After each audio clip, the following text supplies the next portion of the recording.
Hello, everyone, and welcome back to a Fight Night Rising, brought to you by Wisdom. My name is Khroen, and joining me, as usual, we have Boopasaurus. Boop, how you doing tonight? I am doing good. D-Patch just came through, so I'm not facing Cho'Gath every single round of my life and in my nightmares and in my dreams and, Yeah, and maybe even in my fantasies. So we'll see what happens today after the B-Patch. we will see what happens. V-Patch was a big one, probably one of the biggest that we have seen in TFT history. The Riot team wanted to make sure that we're all having a good time, queuing ranked, queuing normals, queuing whatever we're doing until the holiday season. So thank you to the Riot team for that one. But we have some more Fight Night Rising tournament action going on. And let's go ahead and introduce the players. We're going to be having a Rat coming back from 3 straight victories in a row, plus, initially one top 3 placement. So this is their 5th week back, seeing how far they can go with this win streak. But also joining us from last week, we have a Common Quail and Jerry Woo. And then we have Sunny Shore, Chewy, Young Plum, Kuzma, and the Pikachu to round out this lobby, Boo. So this is another pretty good lobby. A lot of good, tier 2, tier 3 players here in terms of, the upper echelon of TFT, the Ramblins of the world being, and the Roblins being the tier 1s. But this is a pretty stacked lobby. We've got people with experience like Chewy coming back, and there's names that you might recognize like Kuzma, and the Yeah. Pikachu, not EU, but NA. And we'll see some of these newer names like Youngplum come through and see what they're able to do, because there's always one that tends to break through. But the number one thing I want to see is if a Common Quail could come back, because I don't believe he's ever been able to come back after usually doing really well one week, and then the next week it doesn't seem to be the case.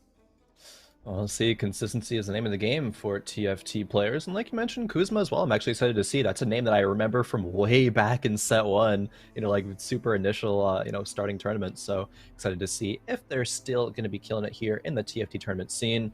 Let's go ahead and introduce the prizing that we have. Of course, it's $200 per usual. $100 goes to first, second place gets 50, third and fourth get 25, and the top 3 do get invited back for, well, not next week in this case, because the holidays, then we're going to be taking a couple weeks off. We'll talk about that more later.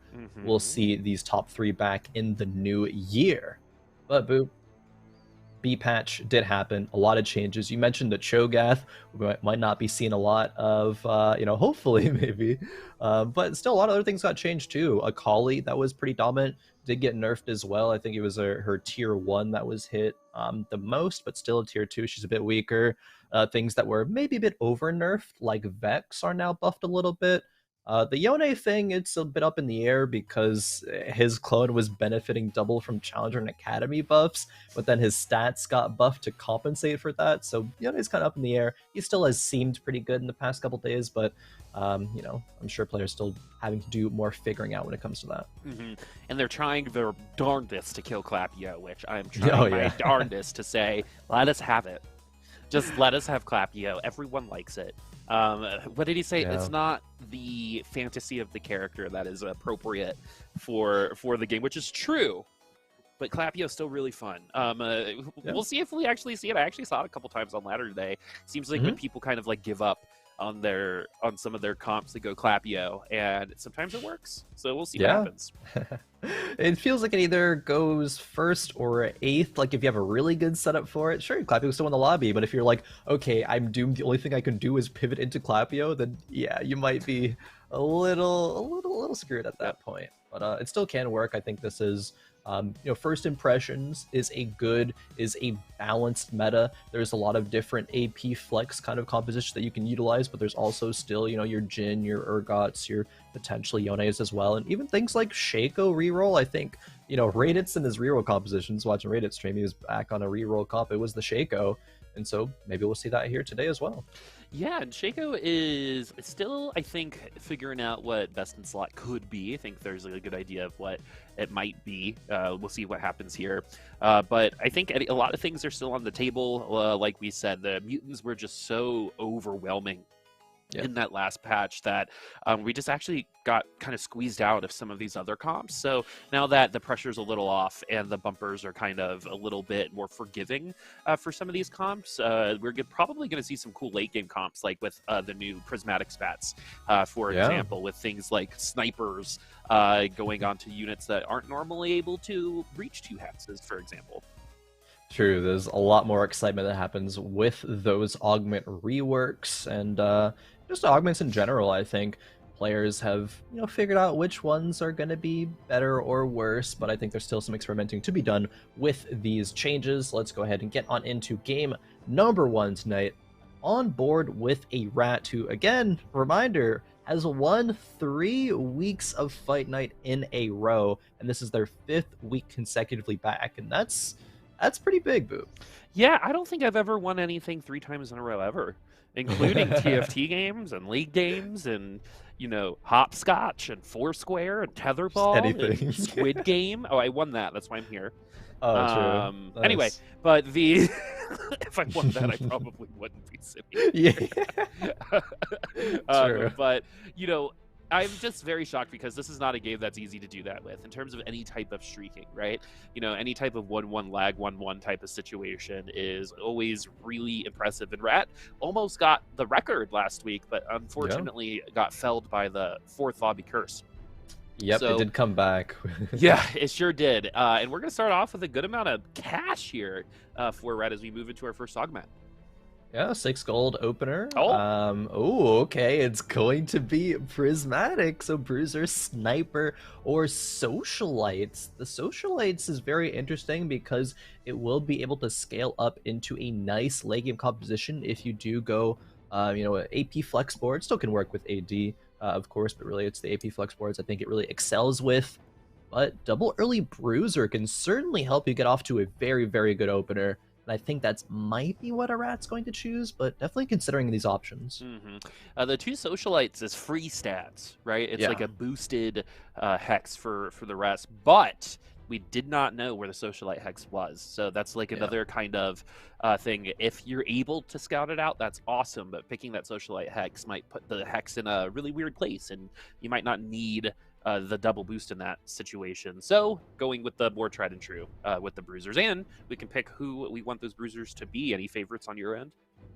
Yeah, I mean, I'm going to say the units, at least early game, just the ones that you want to be dealing the most damage. Having assassins to kill units in the early game is fine. Throw one on Talon. Other one, I mean, it could just go on Twitch. It doesn't have to. It will give them a bit of extra HP, but it won't break a rat over into that 4 bruiser threshold for more stats. Then we have Challenger emblems over here, and I'm actually really excited to see where this one's going to go for a common Quail, because Challenger Trundle can be a fantastic early game carry, but also just being able to build this into a Yone Fiora board. Fiora actually is a unit that did get buffed in this B patch, I believe. Yeah, her healing did go up on her ultimate from 15 to 20%, so I think this board can really cap out very, very highly if a common Quail can get to that 6 or maybe even 8 Challenger tier. Yeah, challengers have been pretty overperforming in terms of a comp just throughout the patch. So things are going to be moving power a little bit. I don't think we're trying to nerf challengers forever, but we did move power into Fiora, for example. So I was playing a lot of Fiora because I just like that champion in general. It's a champion I play a lot on the Rift. It's a champion that I play to remind myself how bad I am at Summoner's Rift. It definitely feels a lot better. Like the ult feels like a really big ult, and for 4-cost unit, that's really nice to have. And with that new health increase, especially as there's less and less units, you're more and more likely to ult again. So she kind of becomes one of those units that gets better and better as there's less and less on the field, which is most units. But for her specifically, having a 1 unit advantage is enormous versus some other units that do like having an advantage. It definitely is. 100% agree. Let me see Common Quail now going up against Kuzma, who is playing some twin shots, playing a Gangplank, doesn't have the 3 Mercenary quite yet, is just missing 1, but still able to farm a little bit of gold. Actually has high-end shopping as well, so able to hit level 5 shops right now when they are only level 4. Pretty solid. And the Common Quail probably going to lose this one, because, bruisers, twin shots early, GP farmed a bit of gold, even has the GA slammed, which I actually really like. GA can go on to almost any unit right now, it feels like, in terms of a carry, be it AD or AP. Yone, it's fine. Jinx, it's super good, but it's also good on things like Akali, Victor, Kaisa, just being able to make sure those units stay alive, and if they're AP, that they can get those Archangel stacks, or if they're AD, just another life bar, right? Yeah, I think the biggest thing with these emblems is don't feel like you have to go to like what stereotypically makes sense, right?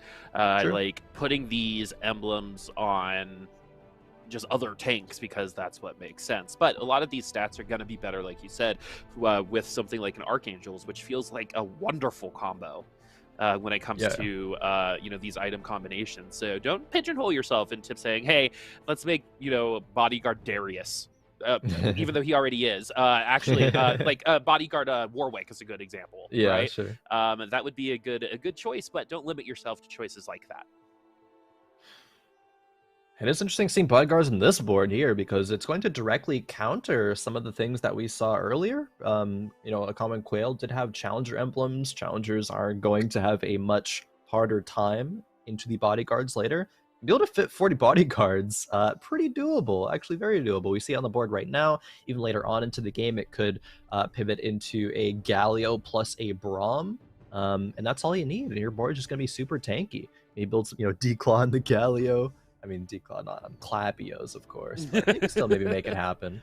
We want to see the Clapios, never mind. yeah. IE, Runans, just get them all the AD The items. secondary Galio build, the True. tank one, we're lying, by the way. That's the primary build and the better one. But, we can debate on the fun. I think Galio is just a fun unit in general. I mean, look, he's dressed Oh, yeah. so well. You can take him to dinner. He's But really the good. bodyguard emblems here are going to be really nice on units like Ezreal, like you said, to get some of those stacks up. And units like Vi will actually get a lot of use out of it, too, because she pumps out a ton of damage and is some utility. So we're tagging a good amount of people with that Morellos, as well as making Yeah. our other units around us stronger. Yeah, now it's 2 bruisers and 3 scraps could make that 4 next level, but Young Plum is on a win streak, one of 2 players to be still at 100 HP, Jerry Wu being the other one. Playing looked like a Malzahar there and a Socialite Hex that was in the back row, so we know where Socialite is. That is a good sniper hex, there's any good backline carry hex, even decent for assassins, because it doesn't matter, they're still in the backline, they jump all the way to the opponent's backline. But now we see Young Plum versus Kuzma, and Kuzma now has the last whisper on that gangplank. All right, Last Whisper is going to hopefully get us some more cash. Maybe not right now. Into this, It's Darius trying. doing Nope. a good job doing some tanking. Darius is one of those units that can overperform depending on how like the auto attack rhythm is for each team. That time performing well, and here we have Jerry Wu, who played very first or eighth last week. It was the definition of it pretty much, as Jerry would tank that HP really, really early on, and then tend to claw right back into the top 4, except for that last game where we were doing well the entire time, starting off strong and finishing strong. It was interesting too, because Jerry Wu was actually almost in a position where they could have won Fight Night last week if they managed to get a first in that last game. Unfortunately, they only got a third, but it did net them enough points to make it back to this week. So definitely eyes are on Jerry Wu. Very interesting playstyle, as you mentioned, with that first or eighth. It can be, as it suggests, very feast or famine. It looks like pretty feast right now. A lot of decent rounds in stage 2. Did lose that last round, so won't be able to full streak, but it's still okay, maintaining a decent amount of HP and already having things that we can begin to pivot into, right? There is an Urgot and a Lissandra on the bench. Now there's 0 gold, but they did go to level 6 because they have the level up augment right there, so it makes it really nice to just push levels early game. And Jerry played very similar to this last week as well. Spent a lot of gold in the early game, and then just was very not rich or poor during rounds like 3-3 to 4-1. As it was kind of like, if we are able to do well during that time, then that's amazing. If not, then hopefully the streak, we're alive at the end of it and we're able to go ahead and roll after. But we are doing a really good job setting ourselves up, but we do need to get that money, right? There's no finish if it's only set up. We have to have the ability to actually hit the home run after the pitch. Definitely, I think that's a pretty good way of describing it. I 100% agree. You have to be able to translate it into something else, and maybe Econ to do that. Hopefully Jerry Wu can make 10 gold here. Okay, it does sell Lissandra, that is a perfectly fine sell, but now there's the question of what items do we slam here. We could have potential Bramble. Bramble was nerfed a little bit, is now going to be 70 total armor instead of 80, but still going to be a solid frontline item. Now we have to make the decision, do we want to go AD or AP? With the Urgot on the bench, yeah, it looks like the Renan's just going to be AD. When does the Urgot find its way into the board? Perhaps not yet. Yeah, the Hurricane on the Trundle means that the Urgot isn't necessarily the priority here. We're not carrying with a tier 1 Urgot there, but we are going to be able to do some good work with the Trundle in the front line with that Runan's no scrap buff. So that's just a little bit of habit right there. I think in the front line, to be completely honest with you, I think we caught in 4K. But the overarching theme here is that this opponent now, Young Plum, is mad tanky. As you can see, most of the units not even through the initial shields. And again, that's where those bodyguard spats can be very helpful, along with other types of healing, along with that team, as this is the definition. If you've ever heard us say win by attrition, this is what we mean. Winning by attrition, I mean, no units are going to fall for Young Plum's board. And I mean, I don't want to say Jerry Wu kinda threw that round, but definitely not putting in at least a scrap so that Glove had a chance to roll into something like a Last Whisper. Could have preserved at least, 4 or 6 HP. Would have been a hard matchup either way, but definitely felt a little bit dizzy that round. Hopefully that doesn't continue to be the case in the future as we move back over to a Common Quail, who has not slammed any items yet, aside from obviously the Challenger emblems that he was gifted by the Augment, but now finally slams some Morellos, which is still not indicative of a direction, as it's a very flexible item. Well, and it's one of those items that loses value as time goes on. It's nice, but you can get augments like the Sunfire board. You can get other things that will help with the same aspects that Morello's helps with, but it's going to be nice right now, especially against another group of units that don't necessarily have a ton of itemization across the board, as we were invested in a singular unit there, but we're already seeing Trundles starting to fall off on 2 boards. So the challengers do take it out, and this is going to be a snap to that loss streak, which is, nice at 3-2, but now we're kind of forced to win streak through the rest as we get through our augments, because we left a lot of power on that bench with those items. So if we want to continue the streak, we're probably going to have to invest and roll maybe a tad. Yeah, I mean, and it's okay to slam these AD items, I think, because Morello's can still find its way into a Challenger composition. You can throw a Yuumi into there with the Morellos. She gives the Academy for Yone. That's a bit far away, but it's not like the item's going to be forever doomed, right? Could be considering slamming an Infinity Edge onto this Trundle, still have an extra sword for a Guardian's Angel. There's still options here, and with the Cybernetic, actually, that a Common Quail picked, you might actually be considering spreading out these items to get that Cybernetic bonus. Yeah, I mean, all you need is just a component, right? So, yeah. And that's just free health in the early game. Health is probably the most important statistic that you have in terms of being able to consistently win rounds. We actually just saw it with that bodyguard comp, right? Just last round, as Common Quail now hanging out in the bottom of the leaderboard, this pretty evenly split lobby. We'll see if we're going to continue our win streak here. It's going to be the Hextech Gunblade that's going to scrap onto the Trundle, and a little bit more damage right now coming in from Green, and with most of the damage coming in from Caitlyn, these ults are going to get more and more valuable as time goes on, and we should be able to get to this last ult, and look at that. Bodyguard emblem's pretty good. Yep, bodyguard there from Pikachu allowed Caitlyn to, snipe everything down. Camille was not able to do enough on a Common Quail's board, neither was the Ezreal. Ezreal just having the Challenger emblem, not enough damage. As we do move on into Stage 3 Carousel, Common Quail does not win the 50-50 versus Kuzma. Has to pick second, and that spat goes over to Chewy. I wonder what Chewy's going to make with that. It's on a Seraphine as well. Interesting. Yeah, Seraphine is a unit that feels like it's doing nothing or is doing everything. In overtime, she's really good if she gets that ult off. Does healing, gets attack speed on your team, hurts the other team, can get some serious damage going as well, especially in first aid comps. Seraphine can get really good, the augment that helps with shielding, as well as some of the other enchanter augments, because she fits into those comps quite well. But now we have the tier for Sunny Shore, and what looks like a new font. Or maybe it's just a lot of letters. I like it. I like looking at fonts. It's a weird thing. One of my weird habits. But the Thornmeal on the front line is going to be nice, and it doesn't seem like people are really running away from that item, even though we did see it get nerfed.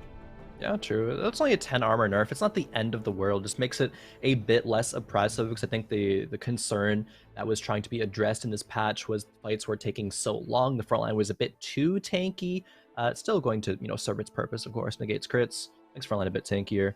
The Sunny Shore right now is level 7, does have some good backline items as well, some AP flexible items with Archangels and Morellos on a TF. It's a fantastic carry, and we see it work really well, especially with the 4 Scholars that Sunny Shore is going on. Like, this is a fantastic early to mid-game board. 4 Scholar, 3 Yordle to be pumping out economy as well. That's why Sunny Shore is so rich. The Syndicate's huge for Darius or TF. Everything's just really, really good here.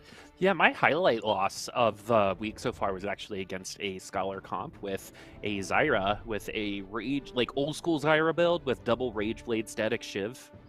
If you remember that old version of her, and they had the Scholar augment that increases their AP permanently for every thing they survive, and so lifelong learning. Yeah, and I was playing snipers, and I was like, "There's gonna be a point where this Zyra just destroys my world," and it happened, and it was just super cool. It ended up getting, I think, 2nd or 3rd in that lobby, but it goes to show how flexible these new prismatic emblem-based augments can be for you, especially since some of them actually allow you to pick which emblem to go on which unit. Here, it's going to be a little less flexible, but we are going to get a good amount of mana going into our team, and we don't even need a bunch of tier 2 units because of it, because the mana is going to be helping a lot of people here, and it's just going to be another win by attrition. This is, something I say a lot, death by 1,000 paper cuts. There it is again. Yeah, Chewy takes some huge losses there. Chewy did look like grab the Seraphine just for an Innovator. Had 5 Innovator right there, but not able to get up to the 7 as of right now, unless they get a little bit luckier later on into the game. But they might not have the time to do so, as 28 on Wolves is pretty low. It's no Soju dying before Wolves as he did recently, but it's still it's getting there. All right, so we've got the Blitzcranks on the bench to help out if we need the scrap. Potentially, we can put it in if we want that ability to move some of the backline over to us. But most people at this level are pretty good at blocking it out. But this is a good amount of synergies here that we can work with. Plus, we're printing money. We don't want to beef on like a 1-cost Yordle, but even then, it's going to help. That's definitely a big reason why we're over that 50 gold as we move over to Kuzma. Now, as you say, a name from a blast from the past, as we are going to tier 2 some units, but not Braum. We are going to get the Brahms off of the bench, and we are mid-pivot, Khroen. That's what this looks like. Mid-pivot, rolling down, not finding the units that they want. Where are the Urgots? Where's the Jinx? These are level 8 shops because of high-end shopping, but not hitting anything. Has to settle for a Jace carry, which, to be fair, is definitely not the worst. Jace carry can work out. It's just not what Kuzma wanted right now, and doesn't even have 5 bruisers as well. Could have, I think, bought this Trundle and played 6 bruiser, if I'm not mistaken, but had a lot to do in such a short amount of time.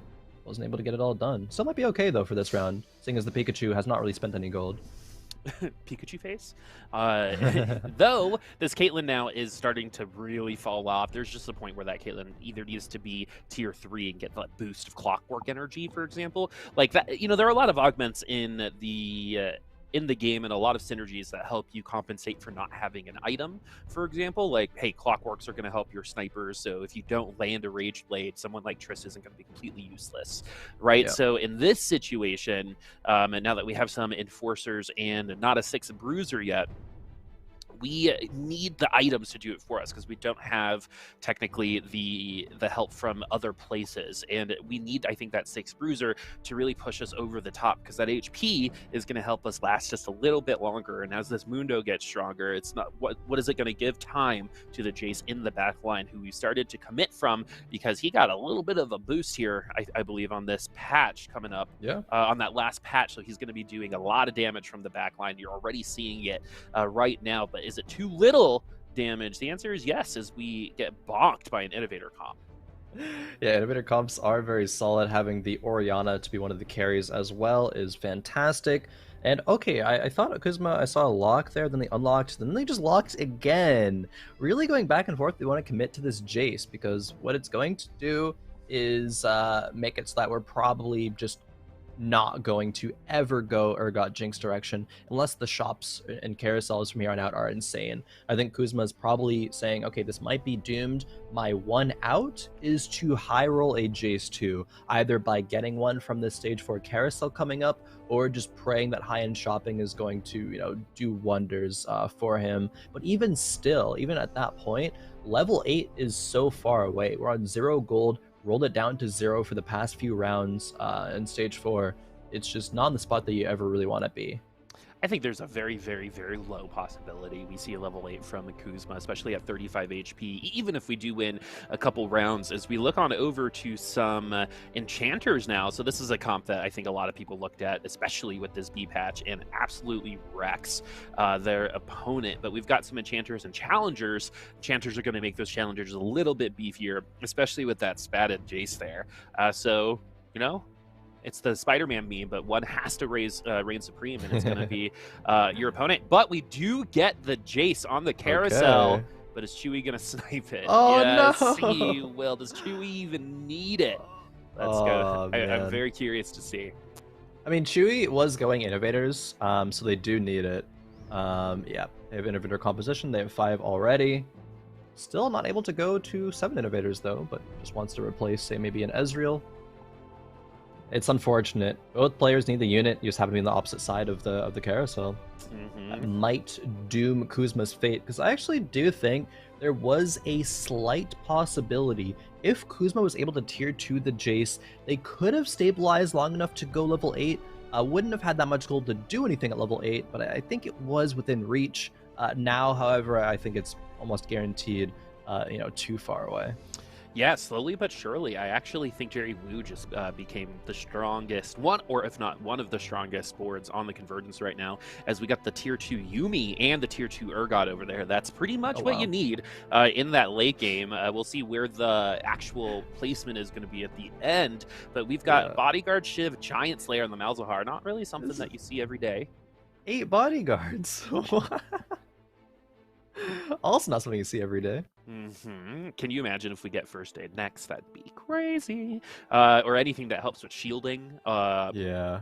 But it's going to be all up to this interesting Malzahar build, which will make him pretty strong every time we do throw that ultimate out, but we don't attack fast enough. If we had the mutant buff, for example, where we attack a couple times randomly, then that shift makes a lot of sense. But now it seems like we maybe would have liked that jeweled gauntlet, as we can't get more bodyguards. Yeah, you get an academy, get a protector. I don't think you need more armor or MR. I think that's, MR maybe, but definitely not the armor. It's going to be protector. Huh. This is a lot of emblems. And Last Whisper counters 3 of them, which we just saw the last fight. Yep. And unfortunately, I don't think we do damage quick enough to take over other kinds of comps. So I'm a little worried right now, especially since these other comps are starting to really power up. For example, Jerry Wu, like we mentioned, on fire right now. Sunny Shore at 83 HP, not looking that strong at the moment, but the bottom side of that leaderboard has been hemorrhaging at this point. So Chewy and Kuzma, we haven't really gotten to see Chewy's board, but Kuzma's board definitely having a little bit of an issue. And here is Chewy's board, and there's that Jace we saw earlier with that plate turning into a Gargoyle Stone plate. So hopefully this is going to be enough. That Stone plate's actually getting a lot of value right now. Ooh, nice channel. Like getting a lot of value. There's not much AD damage Chewy can do to Young Plum's board, but the AP in the backline between the Orianna and the Seraphine are going to be nice, and they're only tier 1, but I think that's enough. Young Plum's board just does not have the damage. The Malzahar with the Shiv, there's no Arcanist, there's no Mutants, there's not really anything to keep this going. Young Plum now on a 4 loss streak. Kuzma drops to 5 HP. Chewy hangs on because that last round is kind of just a fight to see who can dodge 8th place at this point. Yeah, and unfortunately, Kuzma needed the Jace. Everything was there except for the last thing he needed, which was just to be on the right side of the carousel to get to the Jace. But at least you're seeing him find some success on Chewy's board, so a little bit of a consolation prize as we move over to Pikachu NA and see what items we're going to finish off our rounds with, and it's a lot of defense. There's gonna be a lot of defense. We have Trade Sector, hoping for some good rerolls, maybe finding Victor 2, Orianna 2, 6 Bodyguards, 3 Enchanters, 2 Socialites, though. This board is very, very nice. It has the sustain from the Enchanters, it has the Taric, the Seraphine, the Janna, and a bunch of tankiness with the front line. Braum now being upgraded is huge, and having 2 items as well. This is pretty big, and we do find a Yuumi on top of that as well. Mm-hmm. And this is one of those comps that benefits just from the meta in general. As you said, there's a lot of AP that can be flexed into these comps, and what's good against AP? Enchanters specifically. And so right now we're running with the 3 Enchanters, 6 Bodyguards. This is actually something we haven't quite seen a ton of so far. We've seen a lot of comps, but these super heavy comps are not as popular in previous patches, but with so much shielding, so much HP, the tried and true was, late game rounds go a lot faster than some of the early and mid game rounds. And as we can see in front of our eyes, I think we are in a situation where some of these comps are just so good at keeping each other alive. You don't need the damage, you just need time.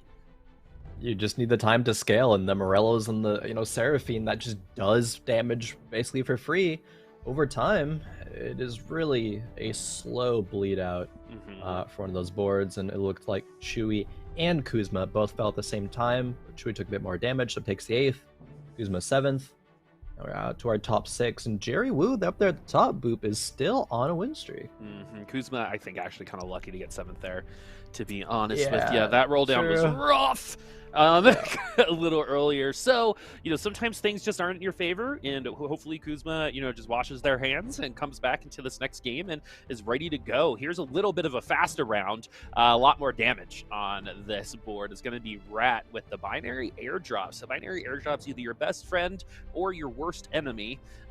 Love seeing Jins with this setup. Don't love seeing Jins with like Gargoyle, Stoneplate, and Thornmail for that last item. But the more items you actually have spread out here, so binary airdrop's really good with things like cybernetic if you're able to combo those augments together, because you don't want to fill up your units, you just want to put 2 on each, and this is something that gets really strong in the late game. 100%, it does. That's going to be giving items to 4 separate units. That's solid, and soon it'll be even more once we reach the dragon round and things like that. A-Rat's making the most out of that augment for sure, and has just a good comp to do it with, right? Jin's going to have most important items being IE. Runens is all right, but still we're pretty solid. It's a bit of an unorthodox position to be pivoting into a Jin, right? Because usually with bruisers you would think, okay, I'm going to play Urgot Jinx, but A-Rat just hit a bunch of Jins, said that's fine. If I play this Jin with the Bruiser frontline, then it's working out decently well. Yeah, we've got the Clockwork to help out too. So this roll not as good in the backline because the ult is very, very long and is going to take a little bit longer to get back to. And there we go. It's not the only difference, but that was a huge difference in terms of our success. And those rolls for binary airdrop could mean the difference, here between losing between 5 and 2 units, for example. Yeah, definitely so. It's hard to kill a Kaisa being tier 2 and bodyguarded. I think we saw that last week, right? We saw like a bodyguard Kaisa win the first lobby. Yeah, I remember that actually now. That's crazy. Now we might be seeing the same thing here again. Young Plum has a long way to go for that to happen, but the potential's there. Okay, Jerry Wu loses the streak. Yeah, Jerry Wu did lose the streak, so these rounds are starting to get really, really long. So knowing that coming into this carousel, picking up things like an Archangel might be a little bit more valuable. We don't get that opportunity, but another valuable item could be something like a Rage Blade. Because things are lasting so long, you're going to get max value out of things like that. And I think we're going to tier 2 the Orianna by grabbing that. And Rage Blade and Orianna, not bad, as Jerry, sitting in first place right now, has a ton of synergies. We've got some healing on both our own HP as well as our units with that Celestial Blessing, as we're going to move our items on over, our items meaning our Thief's Glove, Okay, onto the it's Mundo. gonna go onto the Mundo. And not bad items here. The Morellos can get value from Mundo. Same with Ionic.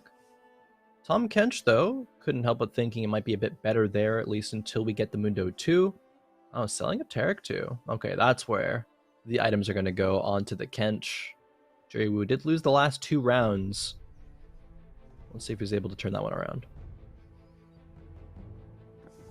Okay, so in order to turn it around, you got to find that breaking point, right? So it looks like it's not going to happen. That was a quick round. You got the Jeweled Gauntlet roll for the Yone.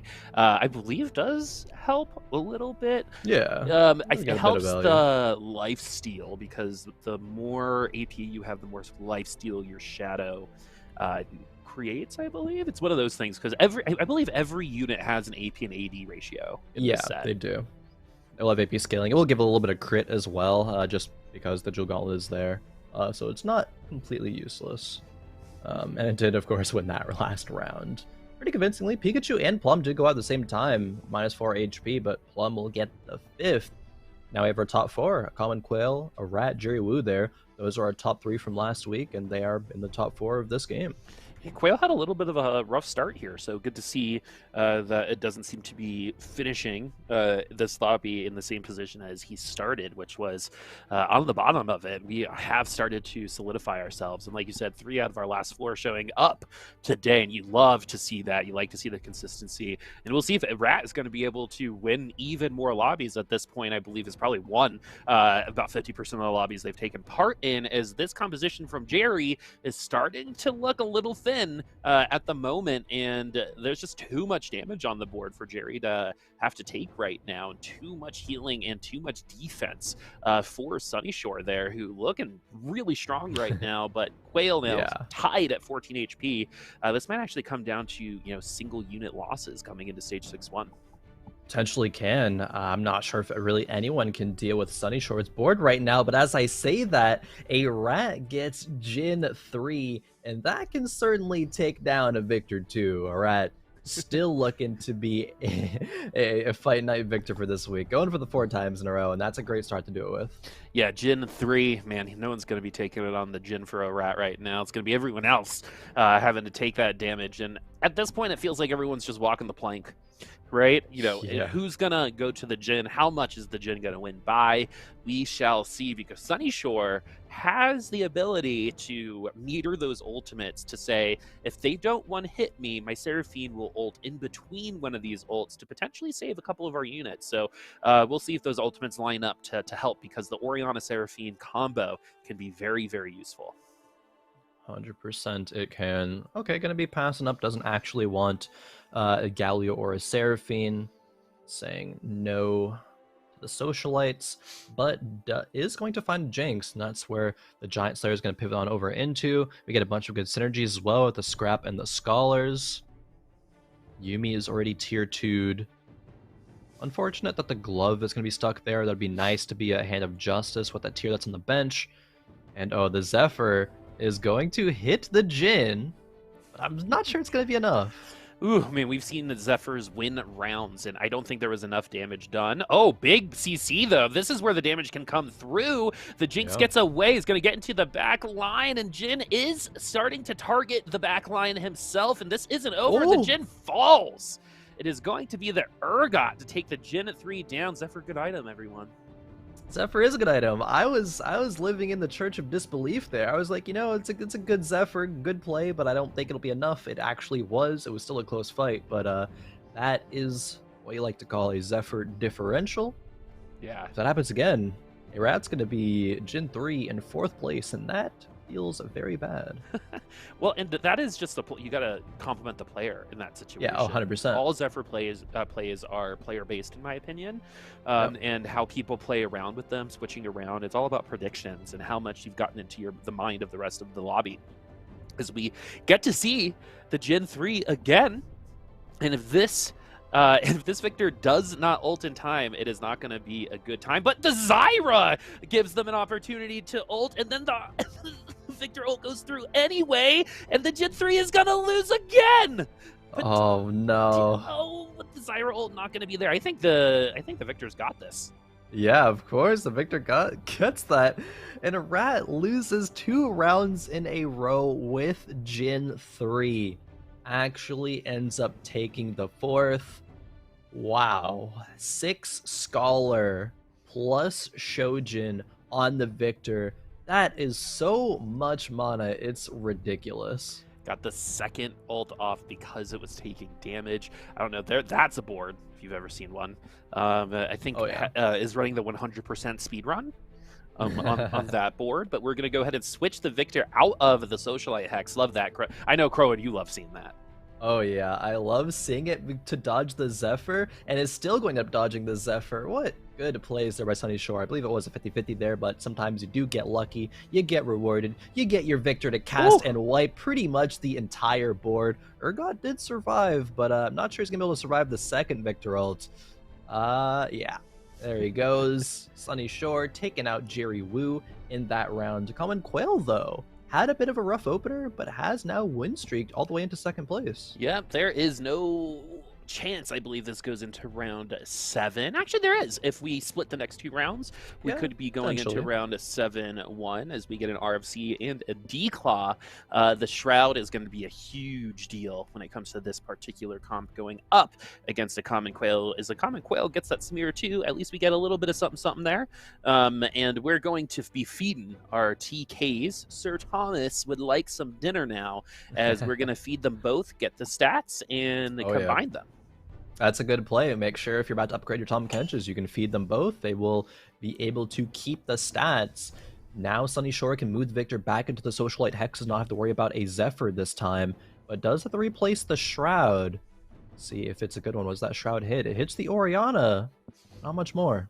All right, Khroen. I don't even remember to feed my regular Tahm Kench, let alone the one I'm about to upgrade, as we do get this Victor ult, and the backline's going to get neutered, and basically if the Victor ults, it's over, and we get a second ultimate here, and a ton of items from the Tahm Kench as well. So this isn't going to be going to round 7, and that's going to be a win here for Sunny Shore. Sunny Shore taking it. The early Scholars did not have much, stage 2 power, but it seems like they had a lot of power from stage 3 on. A fantastic board. I believe that was the TF item carrier, and then eventually transitioned into the Victor. Maybe a bit high roll to hit the Victor 2 at level 8, but still wonderfully done there by Sunny Shore. Let's take a look at our scores from game number 1. Remind ourselves where everyone ended up. It was Sunny Shore, of course, in first, and then a Common Quail in second, Jerry Woo in third, a Rat in fourth, then Young Plum 5th, Pikachu 6th, Kuzma 7th, and Chewy, unfortunately, did end up taking the 8th. Yeah, Sunny Shore making the lobby a little Sunny Sore, if you know what I mean. True. That was a pretty good, not pretty good. That was an amazing top 3 for Common Quail, Woo, and Sunny Shore, because 2 of them beat Rat's Gen 3. I don't know if that was a Zephyr, definitely was a Zephyr diff for the first round that we watched. But for the second one, it really was the Yuumi getting the CC off, during the ultimate. So not only did the ultimate come through for the Jin, and you had to wait for that, right when he would shoot the first bullet, he got CC'd by Yuumi. And by the time he actually got going, he fell. So is that more of a thing on Jin, or is that more of a, hey, these players are playing really well and they just outpositioned them? It definitely looks like the players are playing really well as just the board from Sunny Shore, I think, was just actually flat out stronger than a Rat. It's not like you can, make your Yuumi just ult ridiculously fast, or she's going to attach, she's going to gain mana, right, because of the 6 Scholars. That'll do it for a Yuumi for the mana regeneration.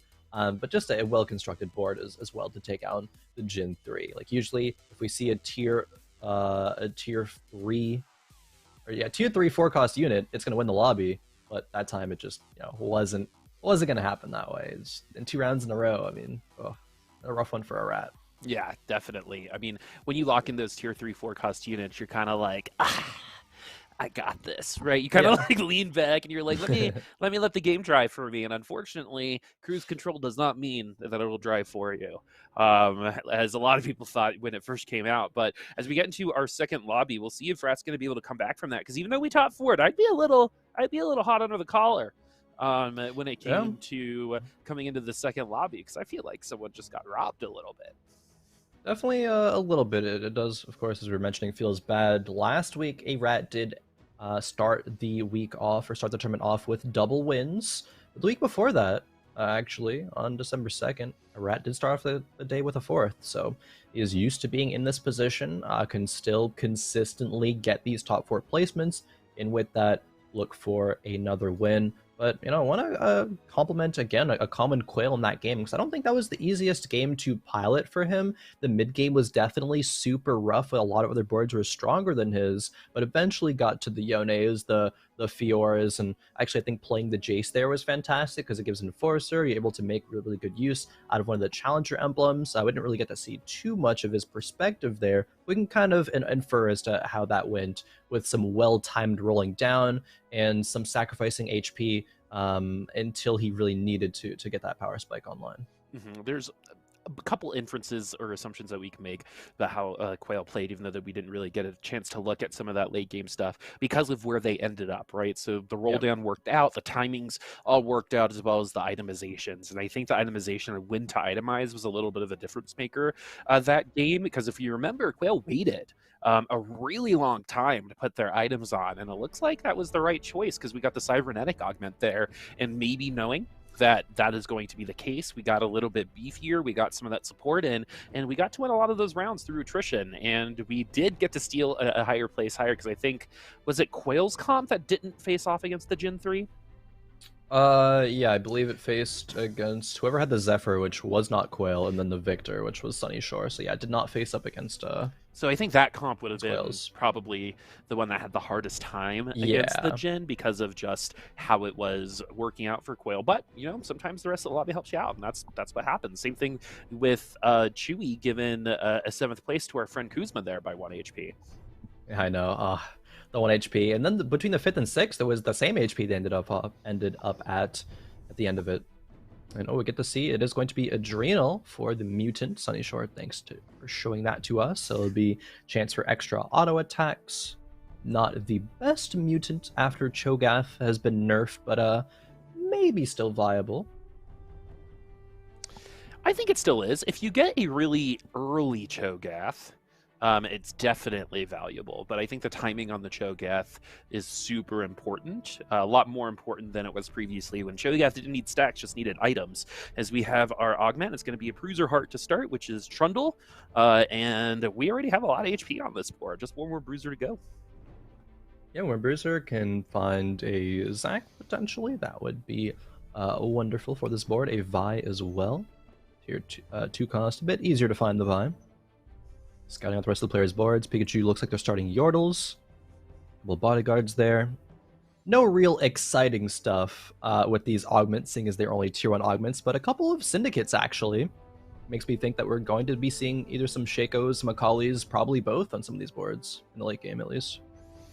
Shakos and Akali's, a comp that we didn't get to see at all on the last round, so we have evolved a little bit now. And we're going to be pushing some potential assassins. No Mercs in that last game, no Yordles in that last game, because if you're going like an Enchanter type of comp, you can open with Yordles. We did get to see a couple people open with it, but no one stayed around. And we actually got to see some Innovators still. A lot of people thought that it would be a little too hard to get, but it seems like it's worth it, especially in the mid-game if we're able to lock in and go to the zoo and see a bear. Seeing a bear. Bear is pretty powerful. Also Trundle 2 in the last board in order to common Quail. Has some Scholars, Bodyguards, and Syndicates. Nice board, no upgraded units though, so that part is a bit rough, and no items that seems like common Quail is willing to slam here. Okay. These are literally almost the exact same boards, I guess. Ziggs for Zyra. I was gonna say, wait a minute, that were really the Spider-Man meme, but not quite. Yeah, and Zyra is just one of those units, again, we talk about these, that can feel amazing or absolutely awful. Zyra one that actually feels a little bit more like the latter. We saw her win a round, though, in the last lobby based on a really clutch ultimate. We're not going to be able to do some of those fireworks this time around, as Quail is going to lose that round. And I think there's this crazy statistic out there that if you lose your first round, you're like over 50% to pick first or second on the carousel. If you play correctly. And so you've already lost. You're already at 94 HP. There's already separation between you and second pick, right? So you have a lot more control over where you end up in the next 2 rounds than a lot of other people do. And Common Quail is definitely making the choice to continue to lose rounds. That's why he's going to be playing these Yordles right now, trying to gain economy while getting first pick. And definitely needs first pick, right? No items here, again, that he's willing to slam, so wants some specific ones. I don't know if it'll be Morello's at this point anymore, because the belt was now dedicated to a Blitzcrank. It does give a redemption here. Just trying to save a couple of HP while still losing, and might do that. Yeah, does get the 1 kill, so, I mean, that's really good recognition. Even if you're not able to win the rounds outright, killing enough units, as many units as possible, is going to get you some extra placements oftentimes later on to the game. Okay, so now that we have kind of the next moment in the game, now that we're going into these PvP rounds, like you said, now where it's a Common Quail who has already solidified first pick pretty much, right? So has Pikachu, and now it's all about losing by as little units as possible, exactly like you said. Since we already had that head start, now we can already start, putting the tourniquet on and stemming the bleeding, and we're going to be able to do it really early, because an 88-94 separation is almost impossible to break through. I think we can get 88-88 going into the carousel if they get wiped. So we'll see where Jerry Wu ends up. But Quail should have first pick on this carousel, which was definitely the plan all along. Yep, looks like it'll remain to be the case here. Sunny Shore has a few syndicates in here, a couple of items dedicated to these units, but again, no full item slammed. It might actually end up being a round win depending on how much this Heimer can cast. Scholar is going to give the mana over, and another cast here. Yep, those rockets are gonna win the round with the next Ziggs ulti. Not the best, but still gonna be first pick. All right, we take those. We take those. When the game gives you something, it's just like what my parents said about free food. Just take it. Right? Yeah, what the food is, but yeah. Free food is free food. Yeah, free food is free food. But we are going to be able to get through that carousel. We're hiding our board a little bit. A lot of spatulas on this particular carousel. I think I spotted at least 2. But now we'll see if we have any more transitioning here. Lissandra 2 would be really nice for Quail. As we go over to Young Plum, I don't know, by the end of end of fight night, do you think he'll be middle-aged Plum? End of this fight night? I don't know. Maybe like next fight 31. Night. Yeah, middle-aged Plum 31. Fully swapping it around. Yeah. Oh man. I was proud of maybe that next one. year. Maybe next year. Yeah, maybe next year we'll grow up. Maybe one day I'll be old enough to vote. But Young Plum now picking up some syndicates. This was a comp that I think a lot of people kind of assumed would be really good, and that was the case, especially with the assassins. But with the B patch has been taken down a little bit, I think deservingly, but we shall see this TF absolutely wreak some havoc, especially with that Morello's, and 2 straight ults from the TF hitting every member of Sunny Shore's team. Ooh, hot hands there, hot hands. 3, that's the best TF cards I have seen in quick succession, like 3 ults in a row, almost ever. Give this TF a raise. Keeping Young Plum high in the HP. Kuzma did drop, so now Chewy is the only player in this lobby to be win streaking.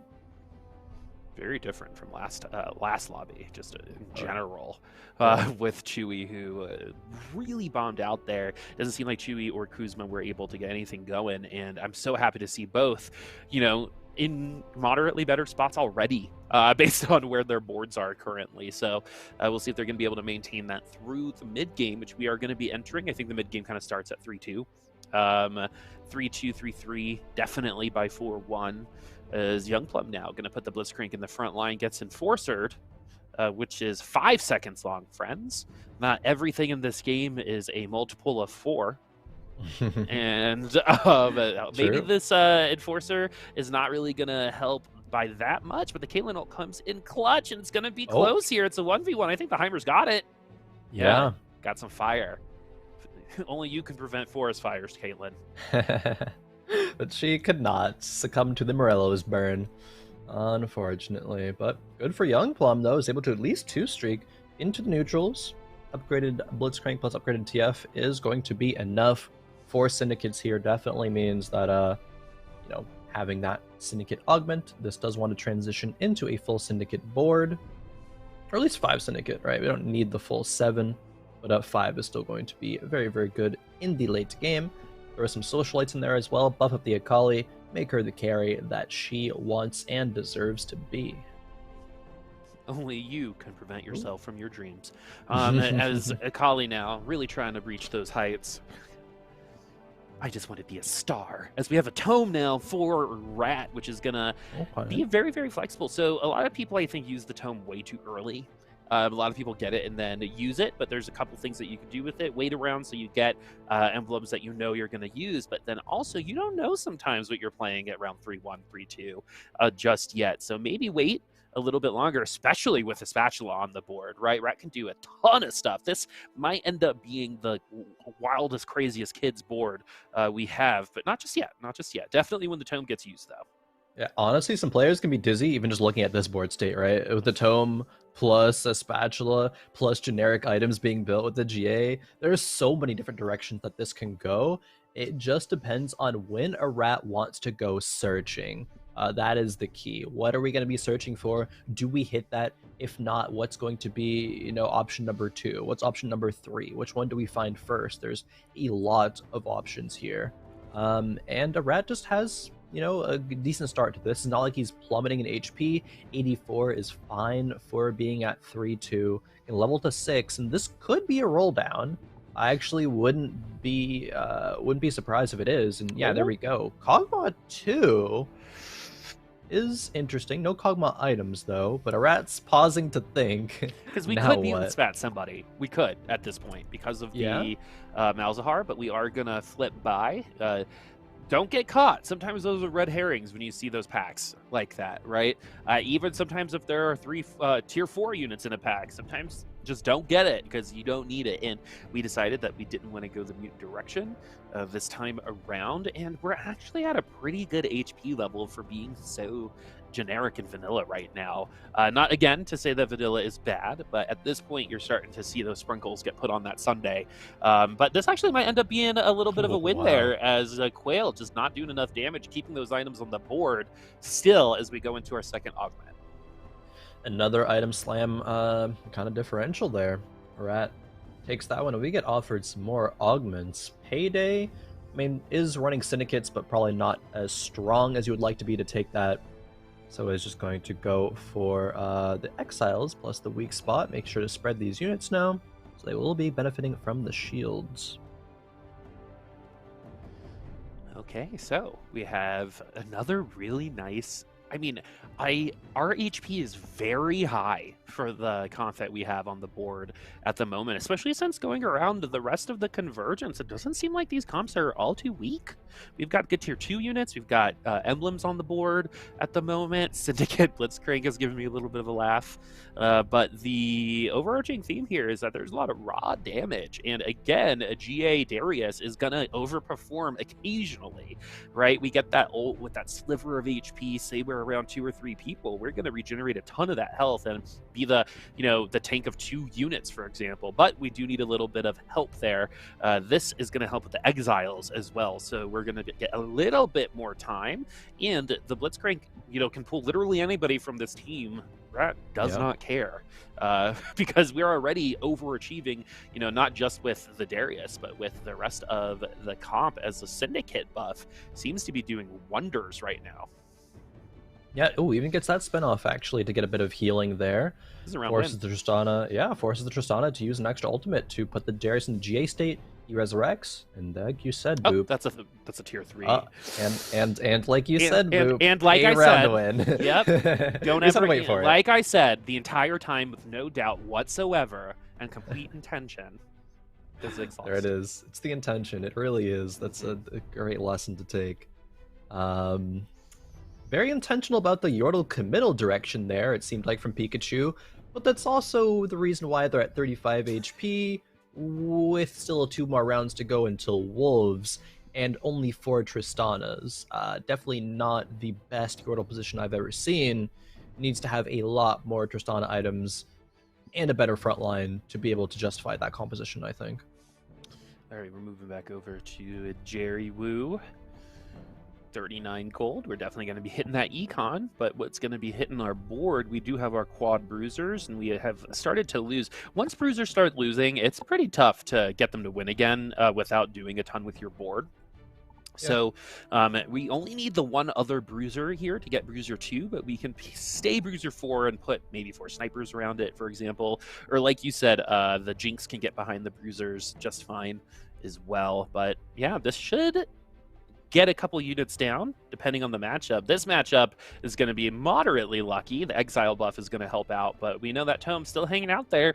The board across the way has not changed at all since we left. Yeah, and I thought this would have been the round that it would, commit to something there for a rat, but I suppose not.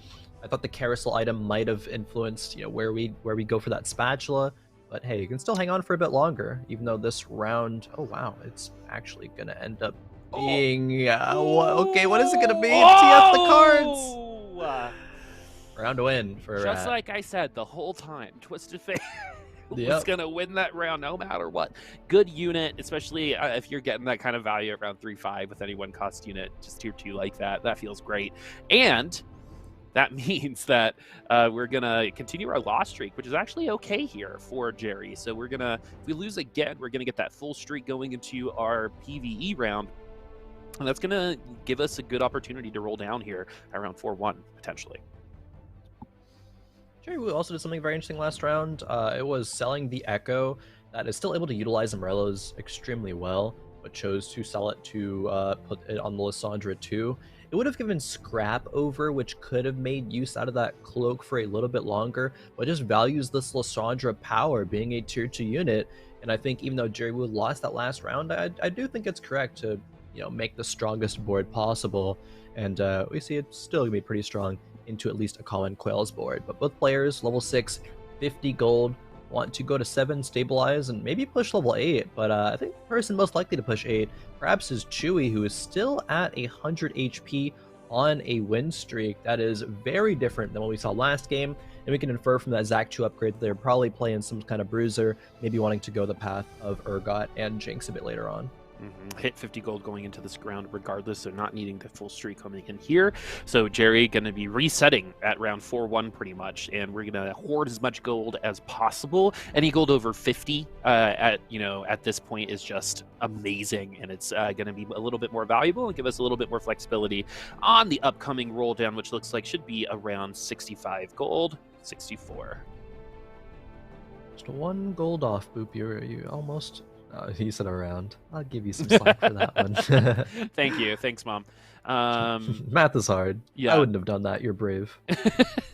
And so we're actually not going to roll down here. We're pretty strong regardless. So why not? Let's see if we can greed out and get back to 50 gold and roll down a little bit later. Yeah, I think this board with the Trundle too, now having the Runeans, plus the Lissandra Morellos, is strong enough to go level 8. I think Jerry Woo can potentially get punished here. But probably not by this board from Pikachu.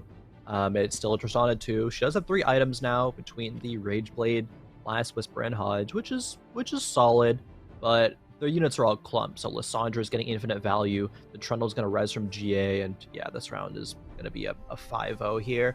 Pikachu now going to be feeling the pressure, and is still on. It's only on 30 gold. And still 2 Tristanas away. It looks like. A bit rough, bit rough. We did win a round earlier, so we were able to stave off the bleeding, and that's probably going to equal an extra round or two a little later. Sometimes at 1 round is the difference between getting 8th and 1st. Sometimes with some of these Yeah. hyper scaling builds that something like Pikachu has, like the Tristana now at tier 3. Sunny Shore hitting those snipers now. Tier 2 Misfortune. Wonder if we're cashing out maybe if we go back over there. At Lulu 2 now for Pikachu, so a lot of upgrades there. We have a Jewel Gauntlet on the bench and a Reforger, but we just saw Gen 3 do poorly. I'd probably get scared off of Jin at this point, just in general. And so, because of what I just saw, but well, not me, making the better move, most likely, and this is actually going to be a pretty friendly matchup for the Jin as everyone lines up in a diagonal. And labs are pretty good. Yep, should be. Jin. Oh, should be? If Jin, he might actually lose this round. Alawi gets the ultimate, gets the auto, and yeah, common fail. He's gonna be losing that one. Oh man, I wonder what Quail's options were when he picked the scrap heart. Because that's not really giving any value to this board. It's going to be buffing up the Blitzcrank with a bit of a shield, but no items from the Blitzcrank. It's not even going to be getting the item completion there.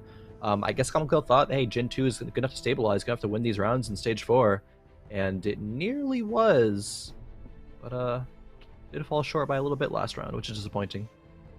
The units that we have aren't necessarily going to be mad benefiting from the 4 Scholar too, especially since Jin doesn't develop mana during that ultimate, but the rest of the board shall feel pretty good about it. And this Lissandra hasn't been facing some of the clumped up boards that we saw before as we're going up against our 100 HP board, which is the Kog'Maw, or the Pogma, as I like to say. This, again, Jin is not, it's not like the Jin's not getting an opportunity to start popping off. It's just it's popping off too late.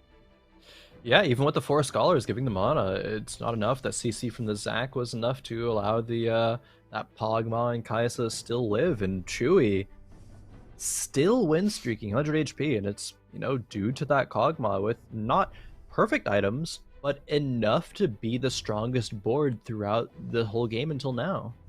Yeah, it has static Shiv on it, and I think more and more people are starting at lower levels of players starting to get to that item. It's got pretty insane stats, just not in stats like in terms of game, but in terms of when it shows up. It tends to show up in pretty good comps. That and Shroud of Stillness along with Zephyr, but the Shiv is a little bit more surprising there, in my opinion. So if the item presents itself and you have the opportunity to build it and you have that Kog'Maw, for example, that seems to be a pretty good opportunity, as that's going to be a last whisper most likely going on to the Jin. Or are we going to reforge our large rod for an IE? Potentially, I think reforging for a potential IE is going to be nice. We'll catch what item is on that a bit later. As we move on over to Young Plum, who has the 5 Syndicates, has 4 Bodyguards as well for a solid front line. Throwing I'll say a random Lissandra in there as well, giving the Scholar bonus is decent. Building the GA, like this is AP flex at its core with these items. The GA, the Archangels, and the Morellos perfectly itemized on a TF in the early to mid game.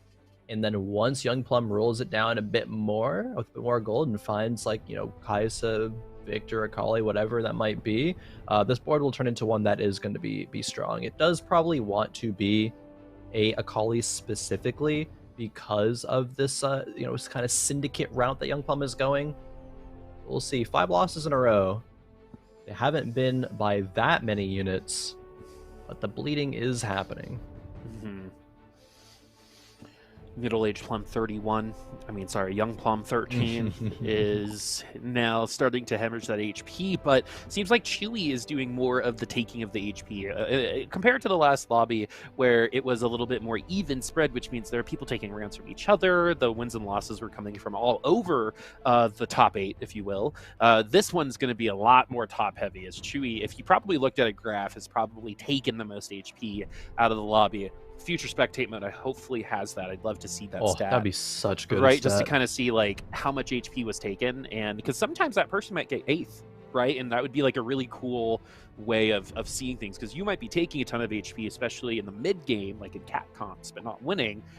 maybe that'll tell us why. But we're starting to finish out our comps now. Once we hit 5-1, that's when we really want to get our feet into the sand. We don't want to be nudged away from anything at that point. This is a great start, or great mid to potentially great end here for Young Plum, but we got to get some of these units to tier 2, or else it's going to be a shorter night again. Yeah, the start was definitely good. It's the mid game that's suffering a little bit. This TF, hopefully the cards are good here, but doesn't even get another ultimate off. Okay, kills 2 more. That is acceptable. An acceptable loss at that point. 26 HP is still going to be like 2 lives left, almost guaranteed. Probably guaranteed in stage 5. Not a lot of gold, though. Scion on the bench, Fiora's on the bench, holding a lot of different things. I wonder why Young Plum's kind of holding all of this, because it's going to be impossible to transition into a lot of it. Maybe... I actually don't know. I mean, we'll see this round what Young Plum's going to do. Sells the TF, so something has to happen here. Not this round in particular, but next round, yeah, 100%. We have the tome as well. I probably would have used the tome this round just to give me less decisions to make on the next one, because we have seen that destroy an entire board before, where people go into round 4-1 with a lot to do. They don't finish it, and they take 2 whole rounds to get there, and they don't even have enough HP to win the 3rd round. And we're going to get all of our stuff onto the bench now, as we get the Kaisa, we get the Fiora 2. That's really nice. Yeah, Fiora 2 with the Kaisa, both being challengers, and even Jonatu as well. I mean, these upgrades are real big right now. Gonna be selling most of the syndicates, saying, okay, I had the syndicate heart earlier, that got me to this point, but it's even selling the Shakos now. We can see the commit to the Kaisa. And even the items that were dropped for Young Plum from the Raptors were very, very good. I'm going to be able to make an IE out of it, or potentially could have made an IE out of it for an Akali. That's not going to be the case, at least right now, so they'll remain. Okay, they're going to be a Shojin's. Plus Thanks, Augment, for giving me... Yeah, give us some time, but yeah. It's a broken stopwatch. Jin's going crazy. Yeah, but so I picked broken stopwatch the other day because I was like, oh, I've never used this before, and then forgot to play Clockworks, and then so I was literally yeah, I was playing Jin, and I was like, oh, Jin's doing stuff, what's happening? Well, maybe you need another part of your team. 2 Clockworks might not be enough. Definitely the second Clockworks Camille and not Oriana. But anyway, enough about me and more about Young Plum, who is diving out of here, unfortunately, along with Pikachu, who had a rough go of it with Yordles. Yeah. You know, just because we haven't seen Yordles doesn't mean we need to see them. As it is going to be the Clapio. It's not dead here, folks. Jerry Wu on fire, by the way. Socialite Hex for the Galio, 3 Socialite, 2 Colossus, 2 Bruiser. And looking at these augments, we've got Titanic Force. So Clapio is here. Clapio is here. Let's see what he can get done. Colossus here, Socialites are here, a tier 2 Galio. That's about all you need for this comp, besides maybe an IE to make sure the Clapio actually claps. That's probably a pretty important part of the formula, but no more item components can be granted. So has to potentially wait for the carousel or get lucky on the dragon round. Will be enough versus Chewy. Chewy has started to lose some rounds, finally. This Kog'Maw with this scuffed item build is not going to win a lobby. We need to transition over to something else, but Chewy's probably going to go 9 before that happens. Like, Kog'Maw was still so up in the air for so long. The Clapio's probably going to win this round. Yeah, it reminds me of when if you've had the pleasure of going on a trampoline and like your friend's able to boost you, right? Like there's that like perfect spot where you guys jump together and you go way higher. That's what it feels like, as it is like a trampoline park when Galio and Scion are on the board, and they're all going to be doing a ton of damage. And so this just goes to show that Clapio needed a nerf and that he's not dead. No, this is a top 4 comp. Oh yeah, at least a top 4. It could be even more. As well, as soon as these upgrades come through, right? We have a pair of Scions waiting to be tiered up. Needs to get the Taric and the Seraphine up to tier 2 as well. Doesn't even need this Vi, and this Vi could be something else later. But I think Jerry was going to be pushing for 9 here on an 8 win streak currently. Yeah, and extra bodies for this team in particular is just so valuable. And this is probably where the broken stopwatch augment becomes the most valuable, as apparently units have different flight times when it comes to the Galio ultimate. Some were a little bit delayed their landing, but with the Galio being able to do its job in this situation as CC, its AD, having just an extra body is really nice. But that clockwork augment made it so the one thing other than Zephyr that can CC a Colossus was actually able to stop them. And you actually saw how important that was in terms of that round, because that wasn't even close. Yep. Clockworks had no problem with that team comp that was on fire. We lost almost 20 HP that round. Yeah, those Jin shots were perfect with the stopwatch timing. Did not allow Galio to do pretty much anything. He did get the ulti off, but that's it. Settles for a Giant Slayer for the pseudo Clapio here. Not going to be full clap in every single auto because not 100% crit. But we're, part of the way there. Sunny Shore did also go out in 6th. Was the winner of last round, but not able to continue it on. Scion gets upgraded, level 9 is achieved, the Janna goes in. This board is a lot stronger than last round, but is it going to be enough to go up against a rat? It looks like it will be. Zephyr goes onto the Seraphine. That's not the worst deal, especially since it's the Colossi that we need to get going. We're going to get going anyway, especially with the GA. And... Those flight times seem mad inconsistent. Just put that out there. But we'll see if that's intentional. But look at all of that damage. And really that augment, that Titanic Force augment, which is a certain percentage of their HP over 1400 HP is converted to attack damage. Oh, it's probably Galio and Scion combining their ults together. That's what's happening. Right. But, oh, and this is one of those... unfortunate situations. This is a Yuumi bug. Basically, this is an unfortunate situation, as that's going to count as a draw. Like little ghost Yuumi there. It's always Yuumi's making everyone upset on the Rift here in TFT. There's a specific... Delete Yuumi. Hashtag delete. No, there's a specific moment with Yuumi where if you kill the unit she's attached to, like as she's casting to go to another unit or come off of that unit, she can get stuck. So we saw it, though, we're 2 lobbies in, and that's the only round we've seen it so far, so hopefully that'll be the only time we see it so far, is this Seraphine is here for a little bit more damage than support.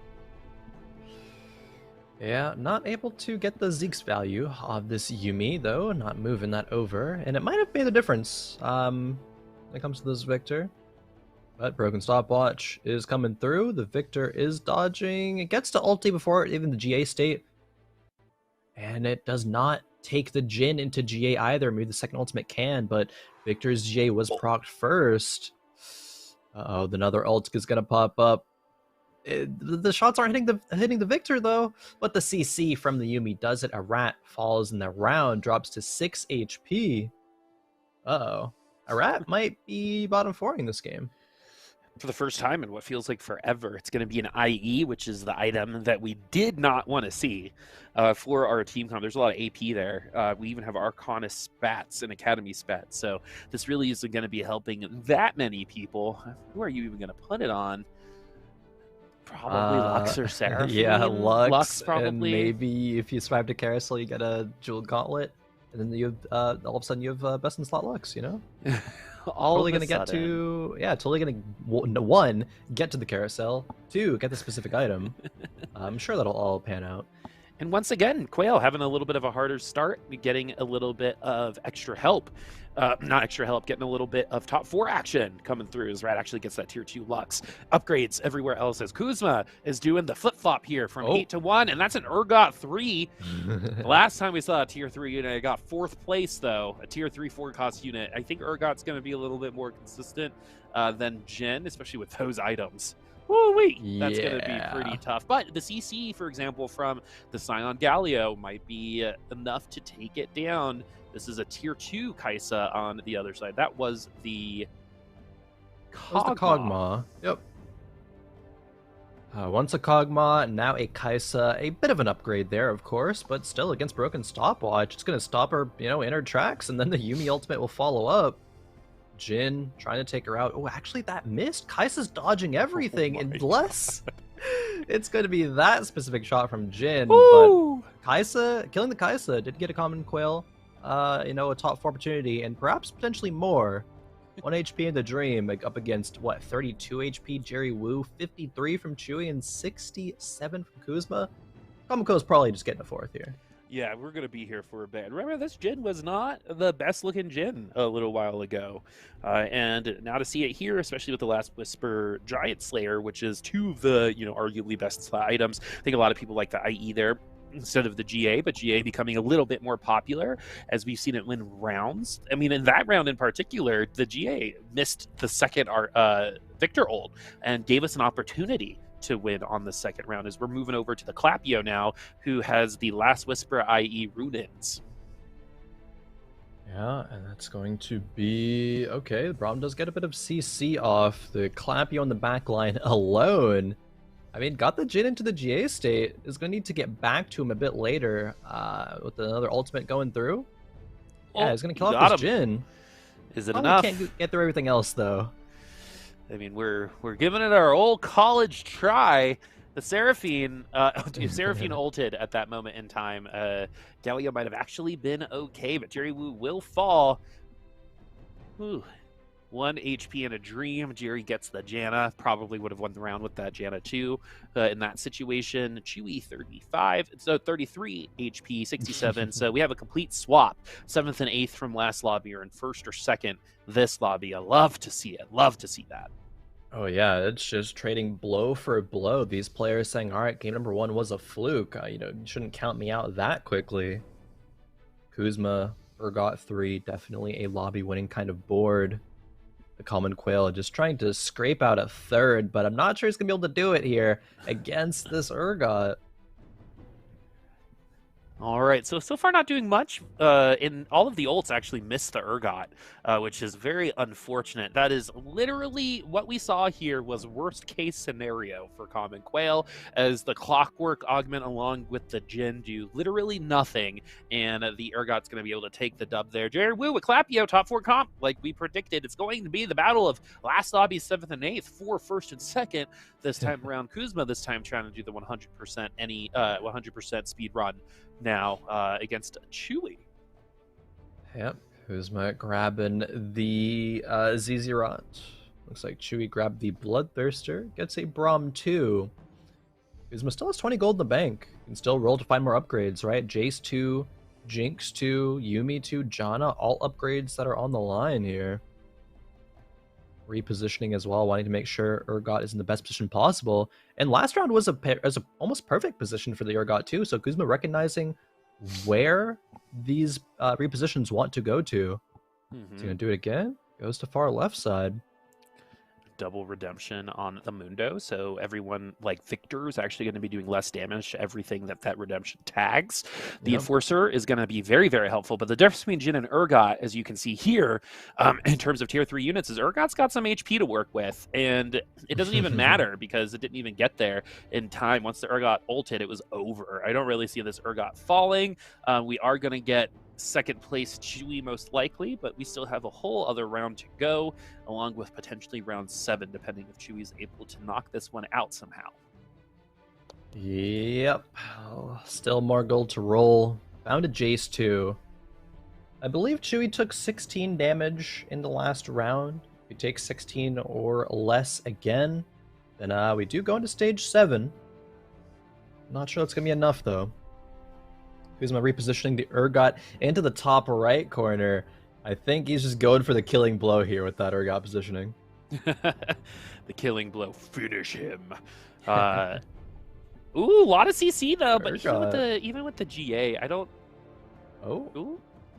J-State did proc. Oh, and that is why GA is good, friends. It's so funny you stare so much at the Urgot 3 while the rest of the team is actually crushing it. It doesn't necessarily need it, as the Urgot takes a lot of those cooldowns, but that comp wasn't just necessarily an Urgot comp, and it ends up winning the lobby regardless. Wins the lobby. Turns out you shouldn't just write off your tier 3, 4 cost units as ones that only will get fourth. They can get a first place indeed. Let's go ahead and look at the scores over the past 2 games, and they are very close, which I think we expected, given the fact that the bottom 2 last game were vying for the top 2. And it's going to be Common Quail and Jerry Wu, actually. Neither player is taking firsts, but both getting top 4 both games in a row. Going to be at 14 points. Sunny Shore at 13, Kuzma with 12, a Rat at 10, Shui at 9, Young Plum at 6, and Pikachu with a 4-point total right now. Boop.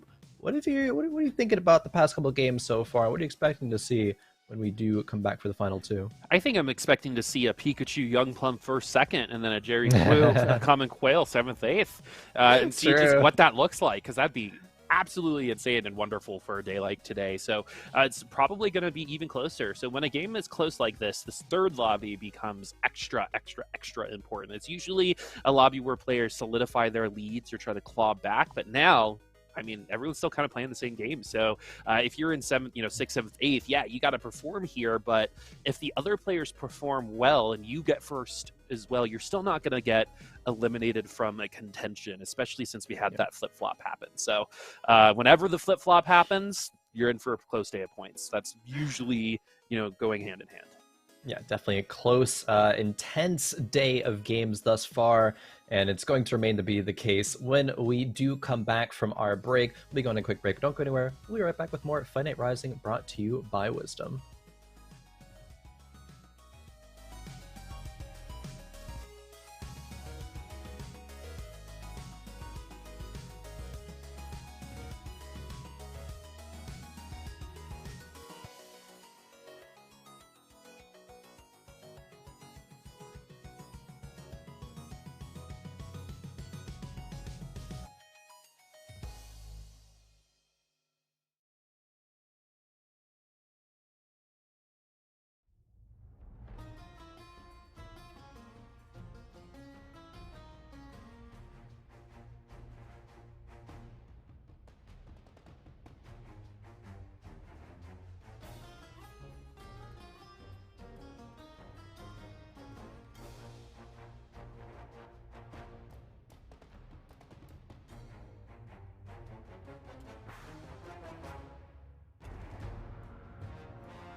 Welcome back, everyone, to Fight Night Rising. Two games we have seen, and they've been very, very back and forth, Boop, but we still have two more left to go. And honestly, everyone's still in contention of winning this week. No one is out, not even our 8th place player.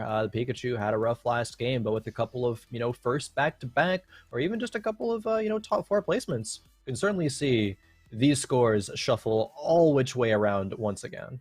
Oh, 130,000%. I mean, It's a in the big first percent. lobby, thanks, Khroen, appreciate you. In the in the first lobby, we had a couple players finish first, second, and then those same players in the second lobby finished 7th and 8th, and the players who finished 7th and 8th in the first lobby finished first and second in the second one. So if things run true, we're in for another pretty intense night of TFT, and that's exactly why we're all here. But in terms of play, anyone that you're particularly impressed by so far this first half? I will say, I want to say Jerry Wu, actually. Jerry Wu is the player who I had my eyes on last week a little bit, but I wanted to, have my eyes on them more so this week, just because they're able to get into the top 3 of a lobby that was pretty stacked last week, with players like, Uikar and Putix coming back, ones that are, I don't want to say fight not like veterans, but definitely no stranger to the competitive scene. Being able to get a top 3 in that lobby, as powerful as that one, is no small feat, and they're kind of living up to the potential. I think double thirds back to back is rather solid. The consistency is something that we're lacking in this lobby so far for placement. Consistency So a is the couple of players, inconsistency, right? yeah, basically only a couple of players being able to claim the title of consistent with a common Quail and Jerry Wu, but definitely Jerry Wu for me. But what about yourself, Boop? Any ones that besides Jerry Wu that you're considering You took keeping your mine. eyes on? It was actually I mine took was yours. Jerry. Yeah, Oh wow. Jerry. Jerry's actually played a couple different things and been pretty flexible throughout the last couple weeks, and I've been pretty impressed by it, just in general, because there aren't a lot of people who, in just 2 weeks, have shown us that they can play from behind, they can play from ahead, they can play, a variety of different comps, and they can play Clapio. So I'm gonna Yeah, go ahead true. and just say Jerry Wu there, but also Kuzma, going from 7th to 1st, and then Chewy going from 8th to 2nd there. Into the second lobby, a lot of people develop these self-fulfilling prophecies where they get 7th or 8th in the first lobby and it's over, right? Their Yep. mental shot and it's over, and they just kind of stop trying as we go through the rest of the lobbies, and that just wasn't the case. And because of that, we have a great day of games, and they all still have a chance of. And because of that, too, the whole lobby has a chance of still winning the whole thing. So the whole lobby can thank them for that as well. Yeah. It's always, you want to keep your head in the game. You want to stay focused. Starting off the day with an 8th can be mentally dooming. But actually, oftentimes, like you see the stories, right? It happens so often. If a player has a good mental, tries to reset as much as possible, they actually have a good rest of the few games, and they're able to, make it forward either to the next day or first or a top 3 in a fight night. And it feels very rewarding when you are able to do that. Let's go ahead and get on into game number 3 with a common Quail, who's currently tied for the lead in points along with Jerry Wu. Okay, so now that we're going into our lobby, let's go ahead and see who we're riding along with. It's going to be a common quail. All quails are pretty common, also very tasty. I don't know if you've ever had quail before. I have actually, not too long ago. It was super good. It Yeah, was quail like, eggs also very cute and very tasty. Haven't had those. Yeah, they're usually at fancy restaurants when like an egg is too much, but they still want you to have the egg experience, if you will. Yeah. As now common quail, human version, probably not as tasty. Now gonna put some innovators onto the board. Innovators into the board does have the Zillion for third innovator, but has a Shaco as well. Again, I don't think last game we saw any Shaco committals. But it is an option. Sword right now is a good Shaco item. IE, GA is solid as well. We get a bit more gold. Actually, that's 8 gold that we've gotten so far. 5 from the Shaco Zillion and 3 right there. Let's move on over to Young Plum. 13. Still not a middle-aged Plum Boop. We'll have to wait a little bit for that one. But gets the rework Spellblade, Shrug It Off, or Celestial Blessing. Yeah, and so which one are we going to be going with? A lot of people picking Shrug It Off today. We'll see. Oh, first Rich Gets Richer that we actually have picked. Ooh, Spellblade, I think, is good idea. I haven't found a lot of success with it thus far. But these players are a lot better. So we're going to go ahead and pick Celestial Blessing. You know, if you're ever in a situation where you truly don't know and there's 3 choices and you're having a hard time, pick the one that affects your team always, right? So something like Celestial Blessing is always going to be valuable. It might not be the most valuable out of those 3 choices, but, you know, your second augment might make those other 2 choices less valuable, where this is always going to maintain its value. And so that's always going to be nice. As we have a little bit of celebration with Singe. That was hilarious to me. The creeps getting thrown in like a rainbow formation, but you know, we'll have to ask more for rainbows next time. For Singe, every time he throws, there needs to be like a rainbow crest following rainbows for Singe. I know it's not. Does he have a skin that? I was gonna say, does he have a skin that it lines up with? I don't know. I don't remember. Make it happen either way. Develop a skin line. I'm sure they have the resources. TFT skin line, right? Silco. Comment. True. Gonna be making an appearance here. It's only a matter of time before we start talking about Arcane. I know, right? It's so good. Anyway, Young Plum 13 now, running the double twitch, a little twitchy, at the moment, and that means that we're definitely gonna be attempting to loss streak here, but the twitch does take down a unit, so we actually got a little bit of a deal here. Almost. Double rats, not the best, especially compared with the Camille, but it's usually when you run 3 units that are all, you know, 1 cost, you're going to be making gold, but not going to be doing that one either. Young Plum just holding a bunch of units on the bench. Do hit the grave, so this could be a bit of a reroll. We have a Blitz in here, we have a Garen, no Cassidans, no Caitlyn's, no Kog'Maws. Okay, and an Archangel Slam, actually, so this probably won't be a reroll composition. It's just going to be Graves as the item holder. Yeah, so that was looking like a potential reroll comp, maybe even a Protector reroll. Protector Graves is very good if you want to have a fun Protector spat, i.e. on a Caitlyn there, as we get some scouting going. And Young Plum will... let us look at a Talon 2 at 2-2. That will not lose. No. To anything until probably Krugs, and maybe after that we're probably going to streak, but it's not just Talon 2. That is a Singe 2 and Twitch 2. So we're going to see Rat on fire here in a second. Definitely, I am almost willing to guarantee that we're going to see Rat on fire unless someone else is just as strong. But that doesn't seem to be the case thus far, as Kuzma and Young Plum are most likely going to be picking on this first carousel first. Full bench here, though, for Young Plum, and a lot of pairs. Yeah. A lot of pairs, not hitting any of them. Innovator. You do get online. Also, I believe it was Pikachu hit an upgrade that was a Warwick 2 that might be able to match the power of a Rat's board. I would need a couple other units as well besides for just the Warwick.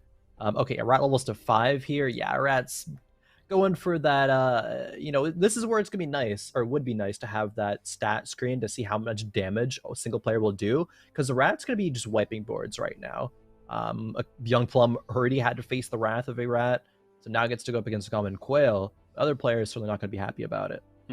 The whole lobby actually gets faster because of a comp like Rats, where something is just so overwhelmingly strong that at the early game it's not faster because it's, you know, winning in time in terms of time. It's faster because when it wins, it's winning by 4-0s and 5-0s in the early game, which a lot of the time they can split it, and a lot of these players are really good at losing by 1 or 2 units, for example, and that's just not going to happen against Rat's team right now, unless maybe, you know, someone like Jerry is having a good time as well. But that's still a very, very strong team there with the Talon 2. As we're moving on over to Sunny Shore, who made the lobby Sunny Shore and then became a little Sunny Shore themselves in the second lobby, trying to make it a little bit more sunny around here for Sunny Shore, who sells seashells by the seashore. Yeah, I was gonna say, that's a lot of S syllables. That's a lot of shores, a lot of sun.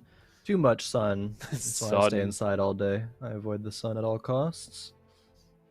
Don't mess with my son or me ever again. As we have a spatula here.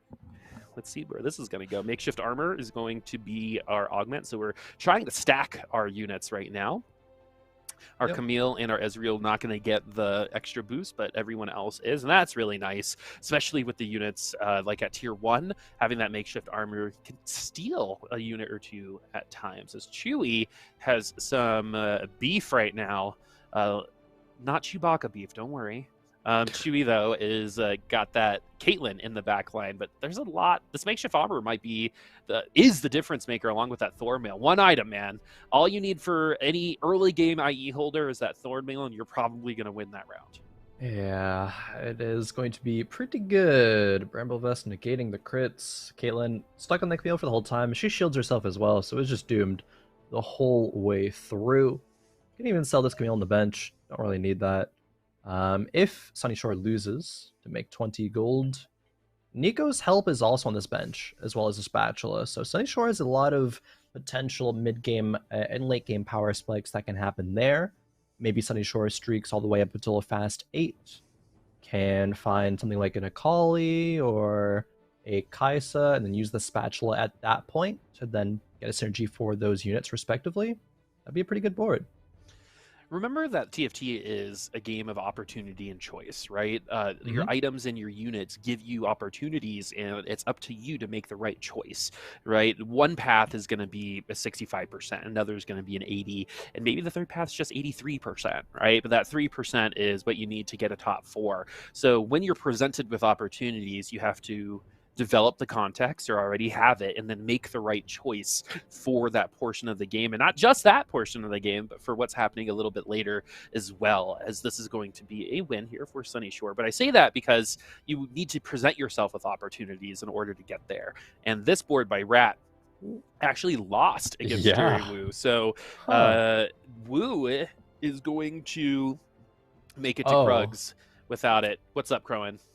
Yeah, I was going to say, Rat scouted Jerry Wu's board, and it was a Talon 2 as well, but also a Warwick 2. So when you have multiple 2-cost carries tier 2, then that's even better. A lot of high rollers this lobby. It turns out when you are the lowest of the high rollers, it feels doubly worse. At least a Rat's able to make 30 gold, have some flexible, or at least AD flexible items. Shouldn't be too upset about this position. Welcome to the middle class, Rat. Yeah, as you're looking up at the 1% right now. Jerry, like, man, I thought I was well off, but they've taken a whole other level. You know, it's a phrase, like there's always someone with more money than you, right? And it's like no matter what peak you reach, there's always someone else's peak that's a little higher than yours, and that's what Rat and Jerry got to find out. They were both on fire, and if they didn't face each other, there is a real possibility that they actually both enter 3-1 at 100 HP. But the game said no. We're only going to give Jerry that streak. So Rat is going to reset that economy streak now. I might go ahead and 50-50 this round, but we do have another tier 2 Warwick, and the tier 2 Talon not looking as strong at the moment, but the Sunfire board along with the Talon means that this is kind of like a DOT, damage over time type of board. You're not going to see it up front, but this is your kind of budget Malzahar that you're seeing there with the Talon. Also, this round means that a Rat lost to not Jerry Wu, because then they wouldn't have been able to face here on 3-1. Oh, yeah, true. We just assumed because they were both on fire. Yeah. Who did a Rat face? There's so many high rollers in this lobby, actually. Maybe it was... I saw someone earlier get the Warwick 2. I think it was Pikachu. So Pikachu might have been the one that beat a Rat. I don't know. We'll have to check in a bit later. But for now, Young Plum... see the AP items on the Lysandra, Shojin's Archangels, plus a spare rod. Got a Heimerdinger in here as well as some innovators, making sure that Crab is in the front line tanking. Or Scarab, I suppose, technically. Yeah, Lysandra hitting up the front line. One of the only AP casters that can legitimately just kind of hang out up there without a GA.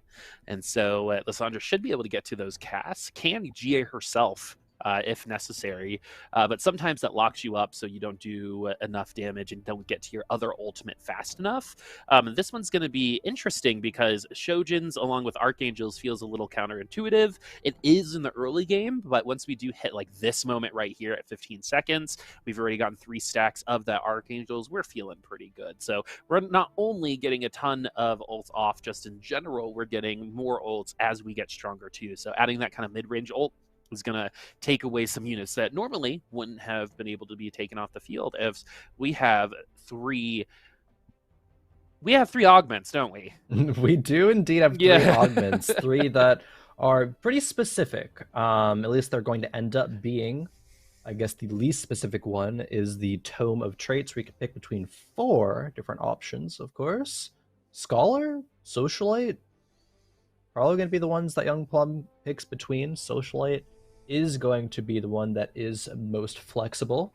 And that seems to be the trend, right? Young Plum picked the Celestial Blessing to be flexible, pick Socialite to be flexible. You can make any carry work with it. And this Socialite Hex is still solid for a lot of different carries.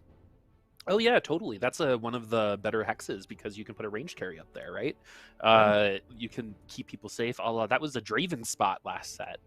So, same kind of concept, but this is going to be nice and lovely for the Lissandra because we're going to get even more ultimates with that double Socialite. We have help with the Innovator too, so we have an extra unit to keep this Lissandra nice and safe. However, it's going to be put in a little bit of a vulnerable position. Singe going to make this ultimate potentially very strong, but we got to get rid of that Echo first. And the Echo gets ulted, and that is not best case scenario, but is good enough case scenario potentially, as this is the lobby of Lissandra. This is the third Lissandra we're seeing on Common Quail's board. Yeah, Lissandra's a wonderful mid-game carry, as we're seeing here. She does a ton of damage. She carries the AP items well. Her synergies are even solid in the early game as well, but I guess specifically Scholar, because these early game fights often last a long time. So the Scholar is able to get a lot of value there. That's why Lissandra casts, like, what, 4 or 5 times per fight at some points. Young Plum picks first, does grab a vest, but Kuzma's down at 36 HP. 36 HP. Started off pretty strong. At least in the second lobby. This lobby, though, having a little bit of a harder time. Man, polarizing player, huh? In terms of finishing first or eighth. Yeah. Well, Young Plum has the chance to go up to perhaps 5 Innovator with that Seraphine pickup. Depends if they roll a little bit there or not. Jerry Wu, though, committing to this Warwick. Already has another Warwick 2 on the bench. Might be seeing a Warwick 3 happen. It's been a while since I think we've seen that, right? It's been a very, very long time since we've seen that happen. Actually, no, we got to see it last week, and it did not perform well. So that's probably maybe why that's we don't why remember I forget it. it. Yeah, I think it got 5th or 6th. It did not have good itemization from what I remember. It was actually kind of awkward.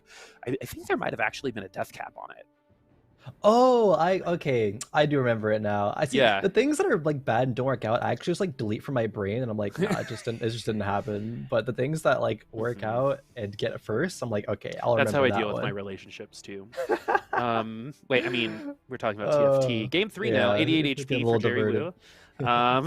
For Challenger, 3 Chemtech, pretty much unchanged, as Mort said, through a couple of these patches. We got a lot of gold and a trade sector. So we get that free roll and the gold and another Lissandra. Nice. Lissandra is very flavor of the month, and for good reason. It's going to be 3 Chemtech as well, between the Zac, Warwick, and Lissandra. Still some solid buffs. Chemtech was changed a bit ago. So I believe it'll always last 8 seconds now. Just like the attack speed and the health, that is going to be changing between the 3, 5, 7 breakpoints. I don't think we'll see anyone get to 9 Chemtech. That's still probably a fake trait. It's not real. It's a fake trait. I've seen it like once. Ever. Yeah. It kind of just has to happen, is what I've realized, right? Where, driver's hypnosis is a thing, right? If you're old enough to drive, or when you're going to drive, it's a thing, right? Where the lines on the road all become kind of the same thing. You snap back and you're going 100 miles an hour, and you're like, oh, there's like no cars around. I had no idea I was going 100 miles an hour. Don't do that, folks. Always stay in control. And so same thing when it comes to TFT, right? You don't want to phase out. You don't want to get into that hypnotic state and start zombie rolling. You want to stay in control. And Jerry Wu doing as much as possible right now to stay in control. And, part of being in control here is Lissandra being able to wipe out a quarter of the health. We talk about butter, right? buttering them up is really good for someone else to take them down, right? It indeed is. So talk about butter. I'm like, oh, I like butter. Butter's good. I like Butter's butter. great. Yeah, just butter on anything. I love Popcorn, me have some extra, butter. extra butter. Just oof, Yeah, that hits movie the theater spot. butter, superior butter, Mm-hmm. flavored butter, brown sugar butter, Wait, right? brown. Oh, I mean, okay, yeah, I've kind of had that before on some like breakfast kind of Yeah, stuff. yeah, Some yeah. like Basically, you just like yeah. cream the butter, put it at room temperature, put some cinnamon and sugar in it, cream it up, make it nice and fluffy, roll it back up in a Ah, log, put it in the fridge, and there you go. You got creamed butter. Put anything you want. Rosemary, thyme. I can't you're think of making any me other hungry. foods right now because I'm looking at a TFT game. Anyway, that's how you make creamed butter, folks. As Common Oh, put that to Quail, good use. maybe on Valentine's Day, my anniversary is coming up on the 21st. Maybe I make some butter. True. I mean, I'd like some My if I'd be husband's your probably going to make Valentine, some but steak. I'll make some like steak butter for it. That's what you call a partnership. certainly is. But back to the TFT board.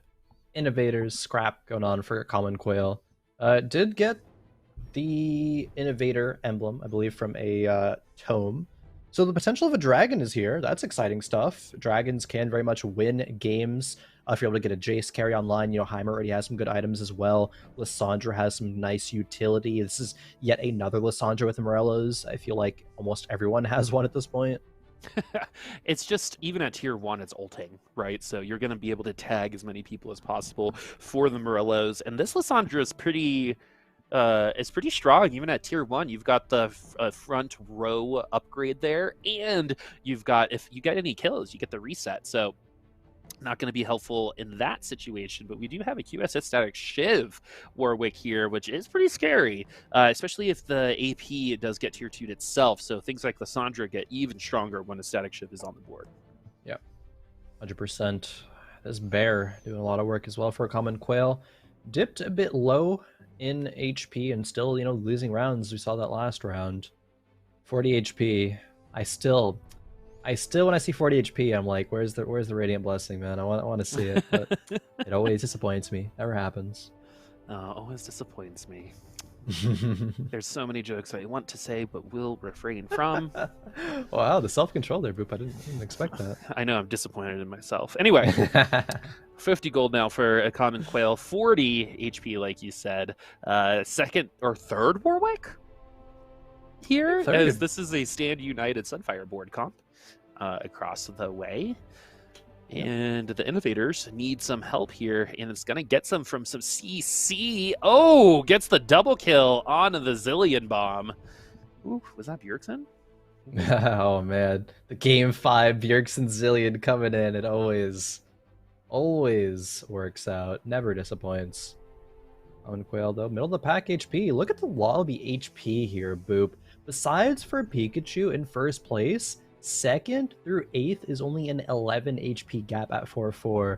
That is some of the closest that we will ever see. Yeah, and look how little HP the bottom 7 have right now. And I'm going to call them the bottom 7 based on how well Pikachu is playing right now. And Pikachu was in what place last game? It was down there at the bottom in ye old 8th place. And where was Young Plum? Oh, wait, it was Young? Oh my god.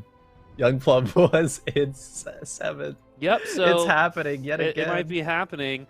I can't remember where my wallet is, but I do remember weird stats, Khroen. You had set up this narrative, and I'm actually so disappointed. It just left my mind of the bottom 2 then getting top 2. It was a great call out, Boot. Great call out. It's actually happening. This is insane.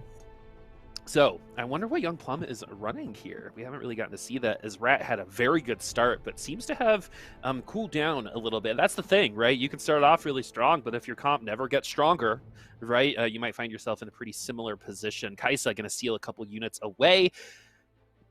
Just lose by 3. That was actually very, very nice. That could have been a 5-unit loss there. That's a Kaisa too from Sunny Shore with still a Nico's on the bench, right? And this is only stage 4. I think he had 3 Nikos. Oh, yeah, that'll do it. Sunny Shore hopefully will be getting it. Oh my god, the gap is even closer now, Boob. It's just a 10 HP gap. between 2nd and 8th. Bottom 7 indeed. Yep, Young Plum now. Every HP matters now from a Common Quail and lower. Jerry Wu gets, I think, one of the most underrated 3-star units, which is Zac. The amount of CC that he provides, especially the way he provides it, it's the 2 furthest units away from him personally. So he can steal a backline unit pretty much as we get some crabs in. It's a little crab whale here for Rat. And where's the damage coming from? Well, it's coming from our challengers. It's going to be the Warwick, but for how long is that going to work out for? Yeah, we compare the carries on multiple boards, and it's like a Warwick 2 at 2 items versus a Kaisa 2 with 2 best in slot items, and Urgot 2 with 3 full items. A Rat's board looks like, although they won the last round, they would get completely wiped by other boards here. The power disparity in this lobby is crazy. Power disparity is the name of the game, I think, for this lobby. We didn't really see any of it in the first 2 lobbies, but as of right now, it is a battle royale from 7th, I guess from 1st to 8th now, as 1st is going to join the rest. And unfortunately for Pikachu, usually that kind of attrition is enough to top 4, but it seems like the bottom side of this leaderboard is starting to roar right back, as this is the closest lobby we'll see all day today. Probably so. Jerry Wu, 6 losses in a row. That Zac 3 was not enough to stabilize to level 6, still rolling. And there's so many Warwicks taken from the pool. This is still the same amount of Warwicks we saw Jerry Wu have over a stage ago. 5 Chemtechs, 4 challengers. That's a long time, friends.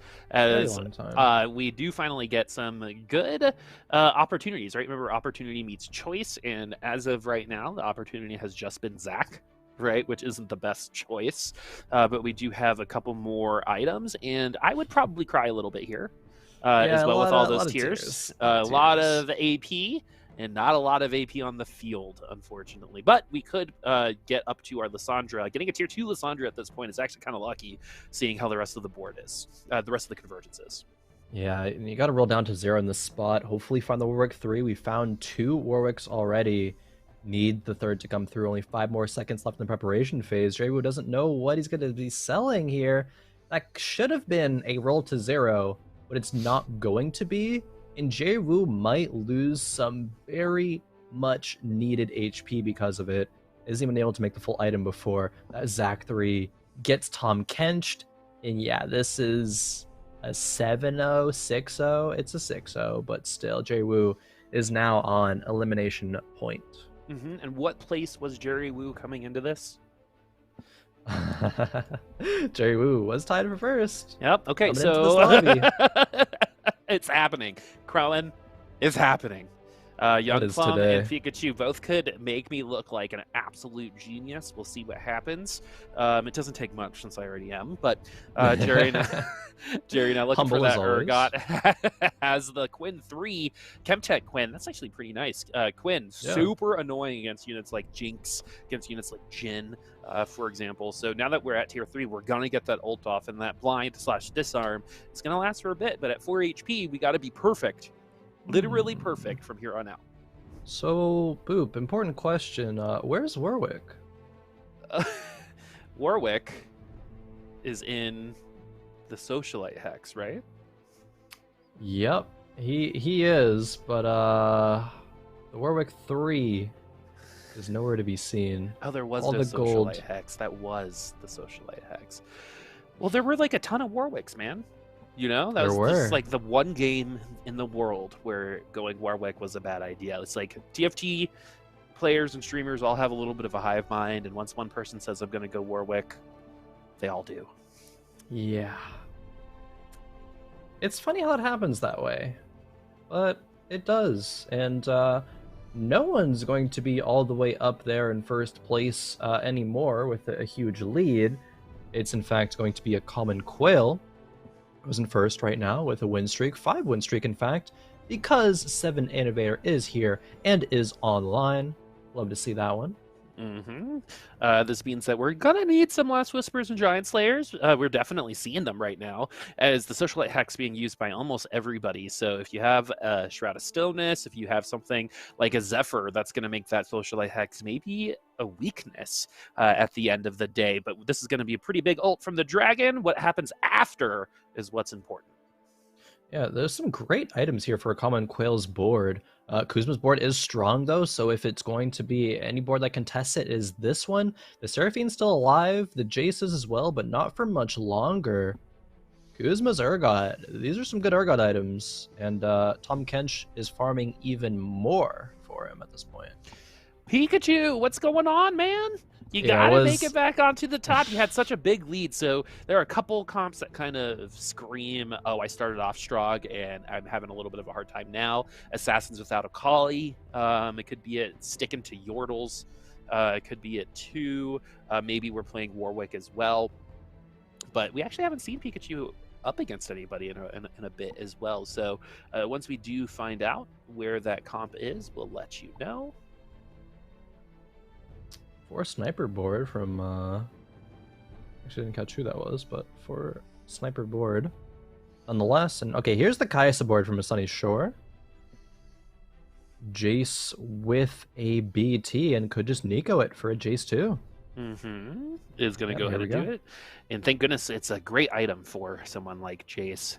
Not just for the extra damage, but the shield is going to stack upon the regular shield that he's got. And we're going to be able to get that 660 shield, get low, help us get to another ultimate, get another 660 shield, potentially. Yep. All right, Sunny Shore going up against Pikachu. Pikachu's items are definitely a bit lackluster, especially in the Urgot. Only a Shiv and a Quicksilver. That's probably why we're hemorrhaging so hard.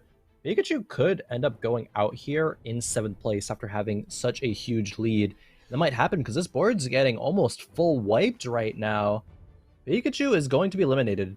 It's just if anyone else drops even farther, Plum does. So I looked cool for about 2 rounds, but other than that, that's I'll take it. I was on Cloud 9, and sometimes you never reach Cloud 9, right? I only got to Cloud 5 earlier, so I'm happy to be here, everybody. Thank you so much. I'll see you at the next award show. But the Kai'Sa now in the Socialite Hex is really starting to benefit, especially with that extra AP. The damage is really nice too, but getting to these ultimates is where you're going to get that Kai'Sa value. She always evenly spreads those missiles, so when less people are on the field, the more powerful she gets, along the lines of like Fiora, but Kai'Sa is the definition of that, right? It's just a substantial amount of damage that gets added on per unit advantage. So getting to the 2nd or 3rd ultimate is super, super important. And we kind of just saw this comp get destroyed. So let's see if Kuzma's going to do a little bit better now that we have a better itemized Urgot. Yeah, this Urgot's going to be ripping through the board this time around. The Kai'Sa still has good potential, though, against it. If she gets one more ultimate off, could take down this Urgot. Let's see, she dashes away, gets him off, Urgot goes down. GA and the Hodge healing means that this will be a win for the Kai'Sa. Kuzma does survive, however. Did take down enough units that it wasn't a full wipe, and that is not the same for Pikachu. But Kuzma still survives, still looking for that top 4, because this lobby Boop is so close still in HP. So close, and that was just the difference between Urgot itemization, right? Sometimes you get them, sometimes you don't, and the Urgot that we saw here did, and the Urgot we saw from Pikachu, unfortunately, did not even have that 3rd item available. So we're going to have to move on, potentially, from there as we get a Mutant Spat. Mutant Spat? Sunny Shore. Potential. I mean, if we can fit another mutant in with the Kai'Sa, could be getting that buff online. Question is, what other mutant can we fit in if we're not level 9? We might need to go to level 9 before we actually get value out of that. Common Quail, on the other hand, is level 9. Does have 3 enchanters, 2 socialites. This board is about as capped as it's going to be. But here we go, Ezreal 2. That's the breaking point that we needed. Quail going to have their potentially 3rd top 4 in a row. With the Dragon, I can almost feel like it's going to happen. That dragon is going to take down one of these teams. We'll see if it's going to be Kuzma, who has been able to upgrade to a Jinx 2. In the meantime, we're going to have to do a lot of damage to the right side of this board. The positioning is going to be kind of nice here for Quail to get access to the Urgot, who is not shooting at the moment, but just a little too long to get through the front line, and the Janna does not ult in time. So potential is just potential until it's realized, and unfortunately here, Quail is going to get eliminated. Oh, does top 4 though. Sunny Shore goes out into 5th. The common Quail still going to be the, I think, only player to top 4 every single game. Yeah, Jerry Wu did go out in 8th. So common Quail, the most consistent one of the bunch. Yeah, looking really good. Maybe it's the new room. Maybe it's the new hair. We'll see. Maybe we got a Wi-Fi booster or something, and our APM is faster. I was watching a little bit of some old school games the other day. Got reminded of how I used to be able to get like 256 APM at the beginning of a round because I was cheating. Because I was spamming my keys and they couldn't tell that. APM inflation. Yeah. Any StarCraft player certainly will know that as well. Yeah, that's what I'm talking about. And so 24 HP at the top of this leaderboard. We're only around 6-2. This isn't going to be getting to round 7. And that is all the way back to Pikachu taking a ton of HP at the beginning of the game, but unfortunately not keeping enough to themselves. 24-5 now. Kuzma and the Urgot, the only thing in... Oh, no, we have the Urgot here for Rat. Will Kuzma be able to get theirs? Kuzma 5 HP. This may be another game that we are not getting to stage 7. Urgot versus Urgot, though. We see the consistent carries are certainly doing their job. Tahm Kench, though, is not Tahm Kench 2. It has no items. It's probably not going to do that much compared to Kuzma's, who... That's a lot of HP on that Kench over there. Sure probably is. over double the HP of A-Rat's Kench.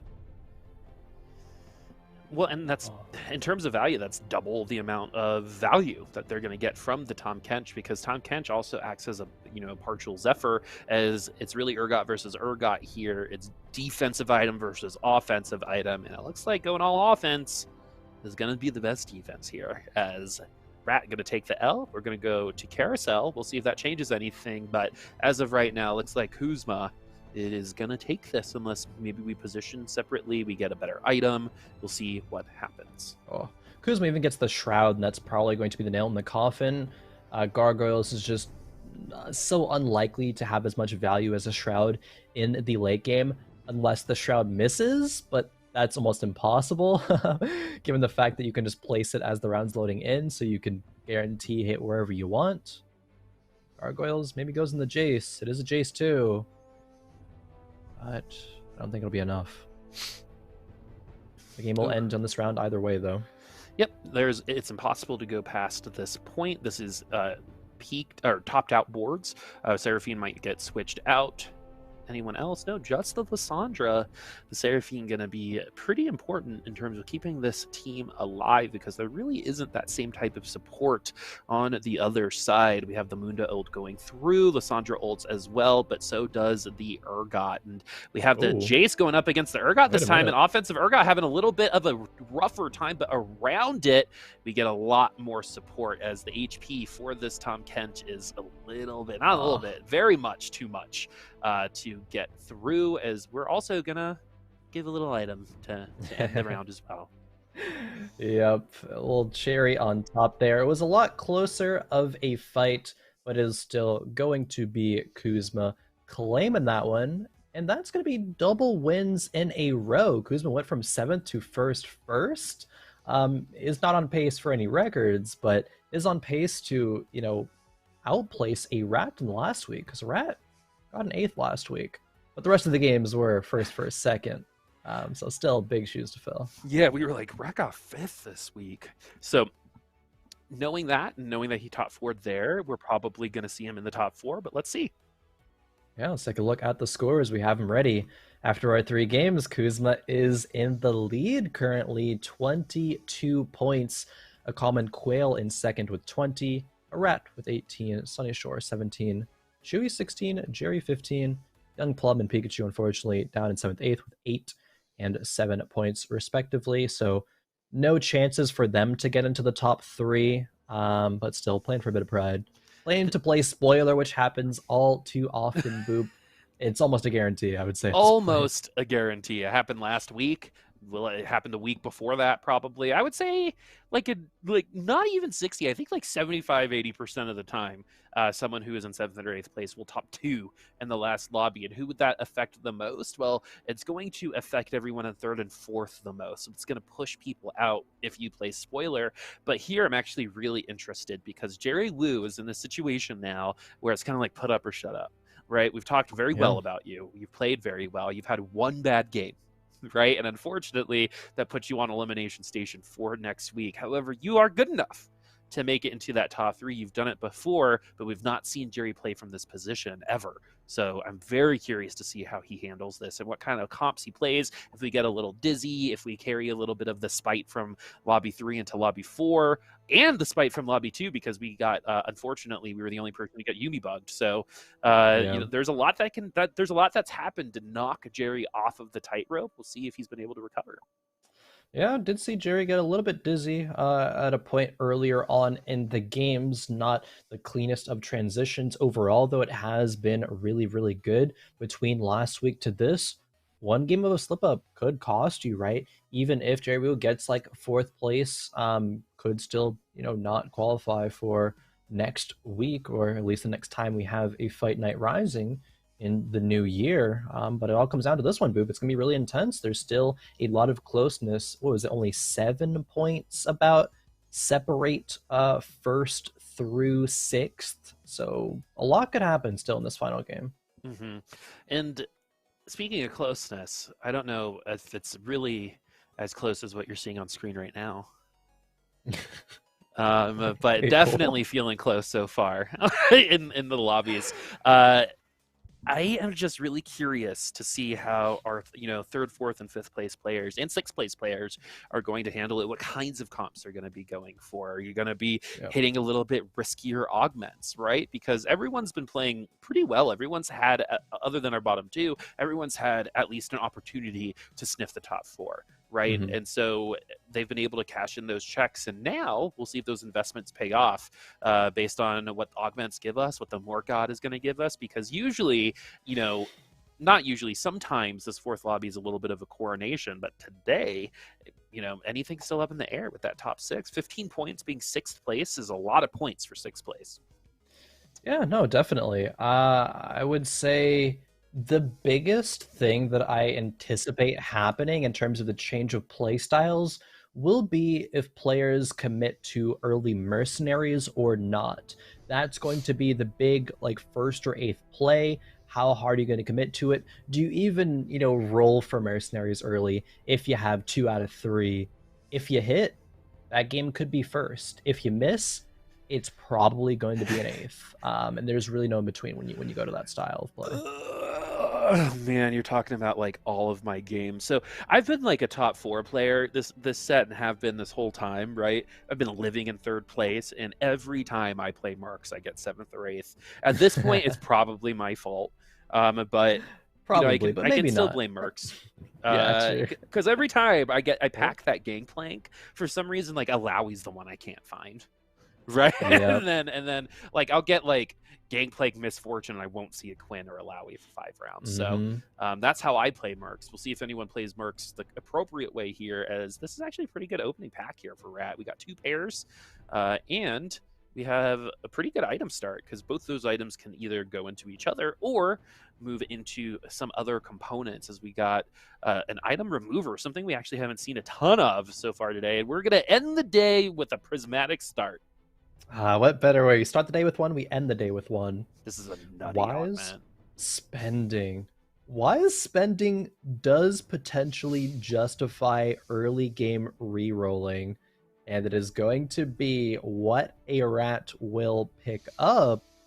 Only one mercenary right now. The Alawi, the hard part. No, I'm just kidding. Alawi's the easiest one to find, of course, but she gets sold. No mercs for a rat. This is Yordles, Rat's just going to play this one. Yeah, gonna play this one consistently.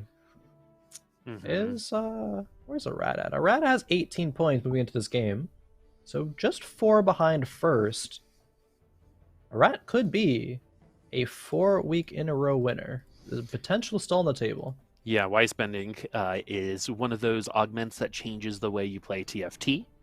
All of a sudden, your units are going to give you experience, not in a meep way or a barred way, but in a hey, I want you to have a shopping spree every single round, and if you don't, I want you to roll to give yourself an opportunity to. As this is something we actually haven't seen either. We got the three. We have the 3 loaded dice, which is actually really good for reroll compositions, Oh, particularly mercenaries, as we get 3 we get 3 allowies, but nothing else, unfortunately.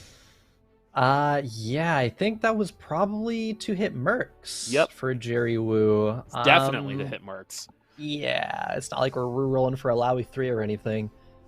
Early loaded dice can make your board really strong in the early game, but if you do it for something as specific as that and miss, it feels so terrible. It's like you're basically playing down an augment, or at least down a third of an augment because one of those dice is gone.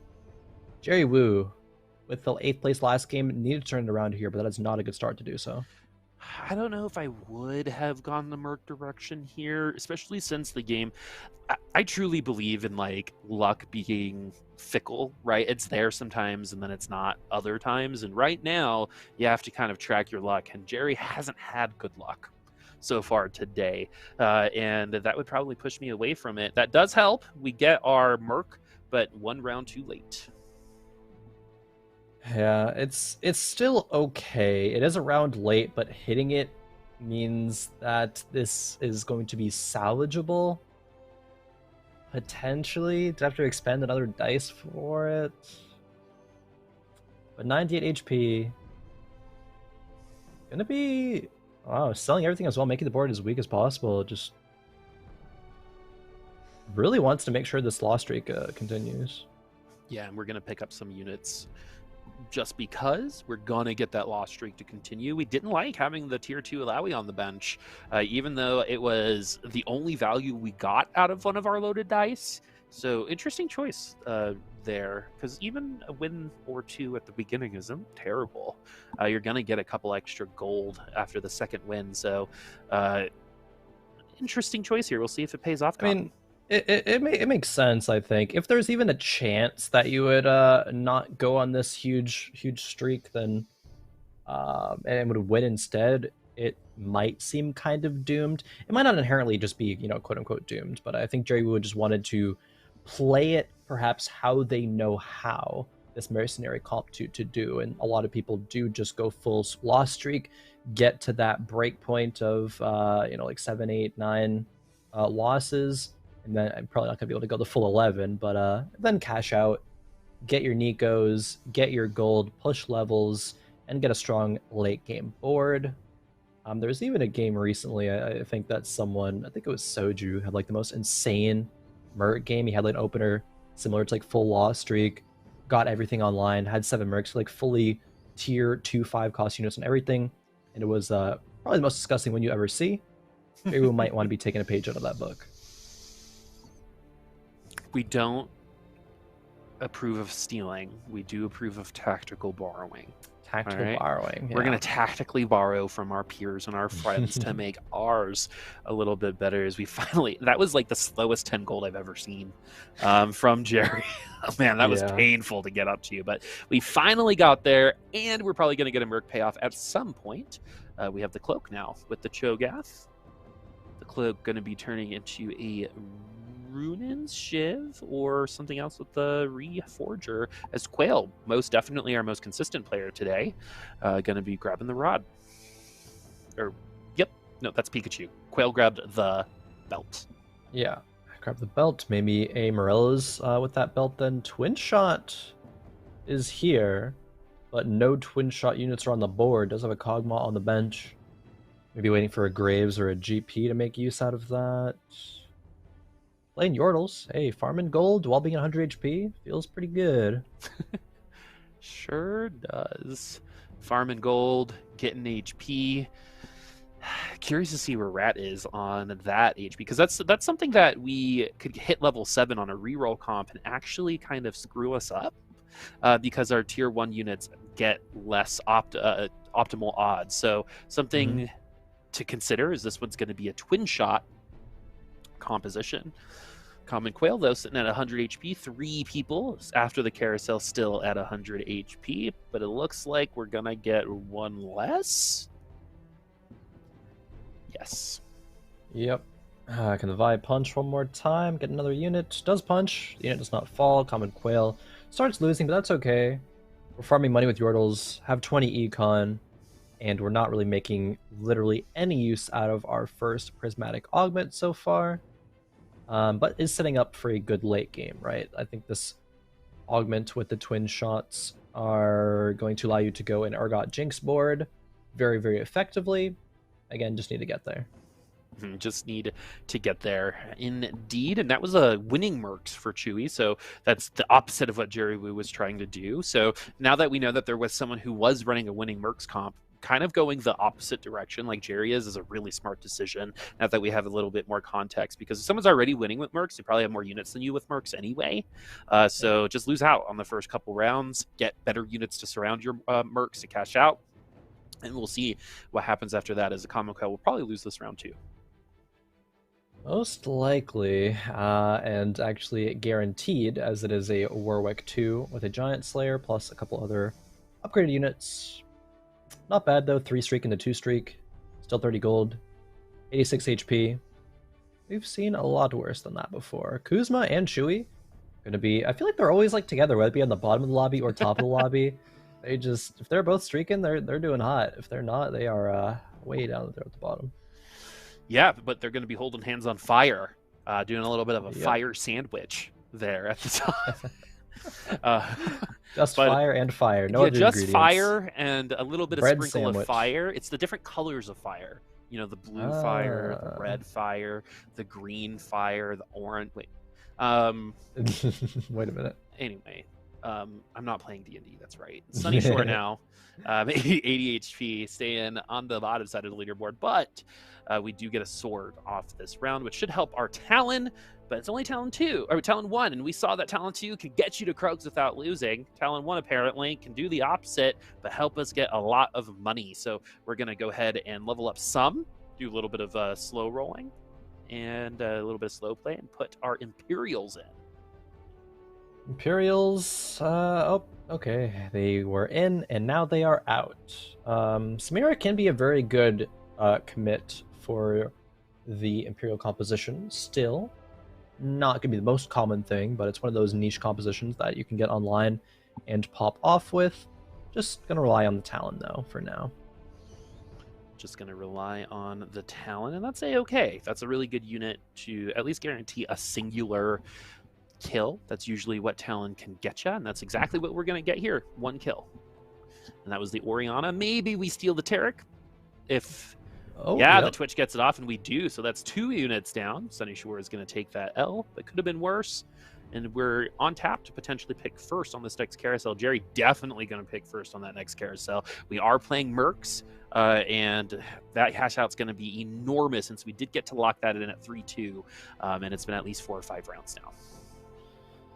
Yep, Jerry Wu 58 HP. Yeah, it was locked in from 2-2 until 3-2. 5 losses so far. Definitely want to see what pops out of that mercenary crate when we get there. Jerry Wu is rolling down a little bit, it looks like, at level 6. We have 4 Merc right now. Hey, can we get to 5 Merc? Any 5 Mercs? Any 5 Mercs in the chat? 7 Mercs means you've lost a lot of the time, is something that I've noticed. I've only gotten to cash out on 7 Mercs once or twice, because it takes too long to get. You got to get a Thomas Kench too, I think, to make it happen. But let's talk about that if we ever see it. 3 Mercs now, and definitely a loss, as it's all tier 1 units still, and that's definitely on purpose. And because we had such a hard time getting to our first 10 gold, we're just now getting to our 40th gold currently, and we've seen a lot of people already. I mean, we literally just used the term slow roll earlier because people were using XP to level up over 50 gold. So we probably were there with Jerry and then leveled potentially, but this is a precarious situation as we get a tier 1 augment. Not as exciting as the prismatics, but should be nice for the players to say, okay, familiarity is going to return to the convergence.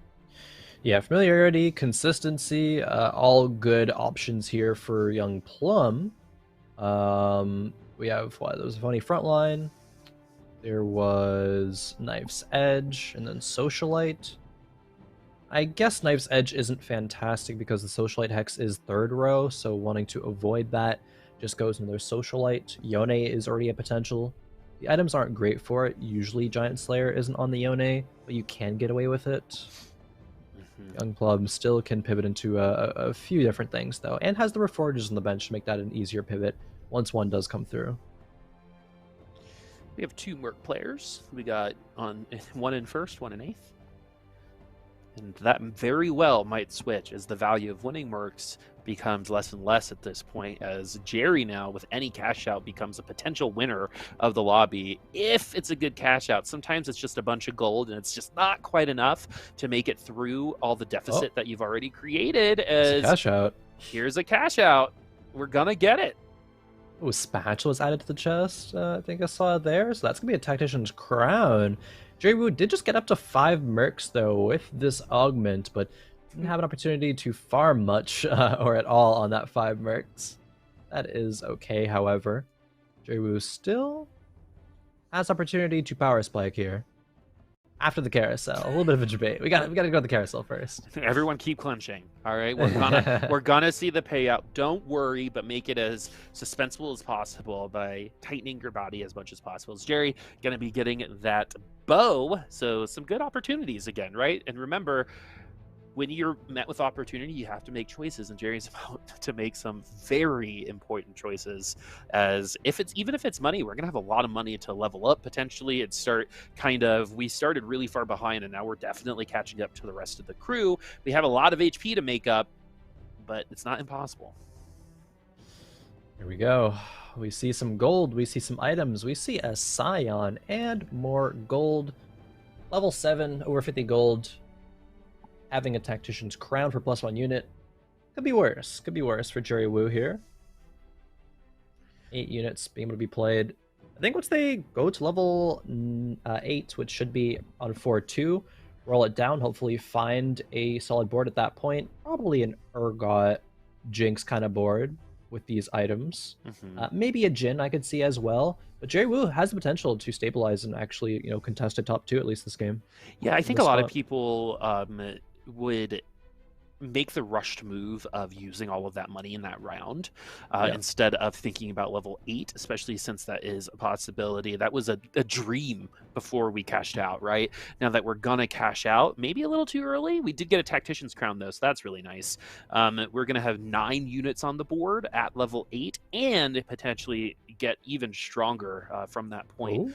As we get 5 Mercs on the board. Are we gonna keep 5 Mercs? I think so. At least for now, Thieves' Gloves were added to the crate there. The awkward thing is, for Jerry Wu, is that on 4-2 has the potential for multiple people to power spike, and so he's not going to be able to guaranteed cash out this little loss streak that he's going on right now. Jerry Wu could maybe go level 8 on 4-1 and cash out a 2 loss streak, get a bit of value from it, and then pivot out of the Mercs. There's also a third option where you could just get rid of 2 of these Mercs. And play a stronger board, can get rid of like the Quinn and the Alawi, just go for stronger units to cash out on 4-2 with 3 Merc. I'm curious to see what route Jerry Wu does go. So I'm curious to stay on the perspective of him. I think players can learn a lot from this. Yeah, really good loss actually there as well. Yeah. Only a 3-unit loss against the Yordle squad that should be peaking in power right now. As I think we're going to get full Yordles here from A-Rat. That could pivot into like a really cool enchanter comp, if you will. It could go into snipers. There's a couple things that Yordles can get into as we are starting to add and take away a couple units now. We're still at a good amount of gold, and we're at the PvE round, so this is going to be a nice little roll down. We have to hit though. Sometimes everything is perfect up until the rundown, and the cards just aren't in your favor. Yeah, you have a huge setup, right, and then it just all falls short at the last second. It's the worst feeling, and I think it's starting to fall short now with those items. Really wanted some nice AD items to round this off with. Now maybe he's going to be forced to make a Giant Slayer. I don't know about forced to make a Giant Slayer, but certainly wanted at least 1 glove. gets 0, and that's rough. Mundo items, however, are going to be here. We have Warmugs. We have a Gargoyle's Stone Plate. Shiv is okay, but it's going to be Giant Slayer instead, yeah. Yep, we have the Tactician's Crown, so we at least have an extra body, but is that extra body going to be ultimate generation for our opponent, or is it going to help us out? So far, this 2-loss streak is really nice going into this round. We actually shouldn't lose by that much against this opponent here. One of our better units is going to be the Vi, and the Vi does do a lot of good damage, but if we lose, it's not going to be a wipe, and that's exactly what you want in Jerry Wu's situation. Yeah, she'll only lose to about 3 units here. Yeah, Mundo's going to be healing on up. Vi goes down. Maybe even 2-unit loss. Yeah, this is a great loss. Yeah, the past 3 rounds have been good losses. I think it was 3 units, and then 2 units here in this round. And this is the one where Jerry is going to spike and then look to cash out. What does Jerry find here? Is it going to be an Urgot 2? Is it going to be Mundo 2? Needs to send it. Has about 38 gold to roll it down with. Okay, Alawi 2. Alawi 2 is not Mundo 2. Loaded dicing the GP to find Urgots and a And Jinx. the Urgot. Oh, I like that. I like that move. And with that, it's going to sell, replace the GP, put all the items on the Urgot. No third item on the Urgot, but this might be enough to cash out with. Oh, this is a pretty big team here, but it's very thin, and Urgot does really good against those types of teams.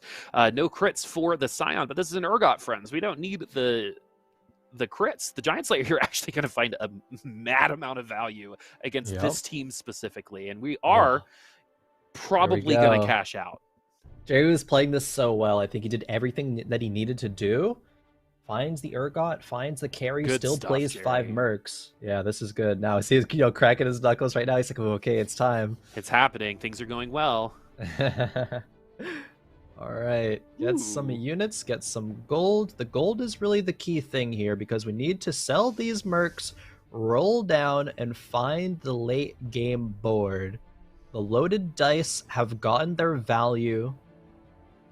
Jerry Wu is a bit stuck here, says, do I really need to roll? And I think the answer is yes. I think the answer is yes, but doesn't roll actually, grades out a bit longer. Okay. We got 23 HP. We could read out potentially 2 more rounds, right? That feels like no. so much right now for Jerry, who has gone on 2 separate lot streaks so far today. So, man, that was a really, really good loaded dice that we saw earlier. Giant Slayer, again, finding purchase here with a lot of value. A lot of HP so far in a couple of these lobbies. Yeah. And I think we do steal at least 1 unit, but we are going to lose out 1 more time. This is what happened. Are we? Oh, I don't know. Actually, the redemption on the Jinx? Redemption? Close. But that was a roll down difference, I think. Even if like a Zac 2 was upgraded there, that could be the difference between winning and losing, which I think is huge. It's not like we're playing Mercs anymore. Mercs came out. We're only 2 Merc right now. That glove is going to be a Hand of Justice. Solid item for the Urgot. Jerry Wu, hopefully with that, will stabilize with a couple more upgrades. But a couple more upgrades at 16 HP, but we have enough gold, right? Remember, I said the best thing in the early game to help you win is HP. Right now, it's going to be that unit, and it's going to be the items, and it's going to be your gold. Yep. So you can get to those carry units, like you said. So we have Jin in a little bit of a precarious spot. That's a good carry spot for like Heimerdinger, but for Jin, you're actually taking damage away by putting him in that socialite hex. Is the extra hex difference going to be big for the Jin and compensated by some of the damage from the hex? Yes, but we'll see what happens to say, unit gets to us, what hex too early, and we are going to lose a round because of it. Not losing any sniper value because no other snipers are being played on this board. True. But big if true. The units do get to the Jin faster. But I guess the Galio would get to the Jin just as fast. Regardless. We do have a full-on Clapio online. Has the IE, has the Runans. No third item, no Galio 2, so we will be dealt with rather easily. And that's going to be it for Sunny Shore. Remember earlier we were talking about Galios, when you get into that from a good spot, you can win a lobby. But if you're in a position where like, okay, I can only go Galio or I'm doomed, you're probably just doomed either way. And Sunny Shore fell into that trap there, unfortunately. Yep, Sunny Shore finishing out in 8th place. Sunny Shore has sunset. Yeah, started the day off too bright, but the sun set too fast, Yeah. unfortunately. Unfortunate. M. Night Shyamalan twist. He's actually in first place. Just kidding. Oh, Young Plum whoa. 13. Now, I almost just spoiled the movie. I don't think anyone's going to watch it, but whatever. Young Plum 13. It's an M. Night Shyamalan movie. Who watches those? Certainly As not me. the Scholar emblem is going to be the choice. We also get the Oriana, which is really nice. Really good support there. That's going to help our front line, especially that Braum get to maybe a second ultimate along with the Scholar buff, and the Scholar is going to help our heals as well. So we have good support here. This kind of reminds me of an old composition that that lasted in Overwatch for about 2 years called Goats, which didn't really quite have a ton of damage. We have the Jhin here, but everything else was a little bit just support, right? Yeah. There wasn't a big DPSer. So with Jhin here and kind of the support around it, it kind of gives me that same vibe where, you know, you don't need raw damage all the time, which is super cool that that's a viable strategy in TFT. Yeah, no, definitely. Socialites, Enchanter, Scholar, a lot of utility. Clockworks even. You give Jhin a bit of a buff, and that's going to be enough to take the round there. Young Plum has... Oh, actually cannot buy XP. That's March of Progress. So they're stuck. I was like, why are they at level 8 yet? And yeah, that makes sense. They're going to be there in just a couple of rounds, however. And continuing to roll it down for more Jins and Broms. Jhin 3, Brom 3 on the horizon. Saving up a lot of gold to do so, though, and hopefully get a good item, good third item for this Jhin. Yeah, that actually seems to be kind of the case today. In all 4 of our lobbies, someone who would have had a very strong composition just wasn't able to get a third item on. Thinking of Pikachu's Urgot from a little earlier today. We have Bloodthirster on the Jhin, which is okay, right? Anytime, just even in League, if you don't have an IE, you probably have a Bloodthirster. So that goes and rings true. Oh, that's going to be a Last Whisper, too, for the Jhin as well. Very good. You know what else? Also, we haven't really touched upon that much is Kuzma is at 100 HP still, and this is after Raptors. That's kind of crazy. Kuzma could be making the insane comeback, starting off the day with the 7th, but then 3 firsts in a row. That could very well happen here, especially given the fact that they are over 50 HP ahead of second place. 150 HP. Or, wait, sorry, 100 HP. Wait a minute. Yeah, I was like repeating what you said, and I was like, wait a second, that's weird. 50 HP ahead. Over yes, 50 HP ahead. 50 HP. One person is 50 HP ahead of second place, and we'll see if anyone's going to be able to knock Shuey off of the throne there. We're going to need to talk to Obi-Wan first, but this Jhin, you know, anytime we see a Jhin comp, it's really all or nothing when it comes to this unit, right? And maybe we're getting into a situation where if we were 1 hex behind, we actually take down the Janna, for example. So that's not going to be the case here, as we do have snipers now. Yeah, do have snipers. Still a couple more Jins until we reach Jhin 3. Jhin 3 was a big disappointment earlier on in the day, only got a 4th, but perhaps this time around it could do a bit better if we do get there. Rat has a very full bench currently, but has all the important units upgraded, right? It has the Yordle package here between Poppy, Tristana, and Lulu all tiered up. Has the Ziggs on the bench, so is farming 3 gold per turn, kind of going the old school mismatch sock strategy there, but takes all of these Blitzcranks out of there and runs Tarek for a 4th Enchanter. A fully itemized Poppy. Poppy, let's go! And in the raise Zephyr. up! You raise me up, Josh Groban. Are you the Zephyr? Anyway, God, that would be so funny if every time someone got Zephyred, that sound clip played.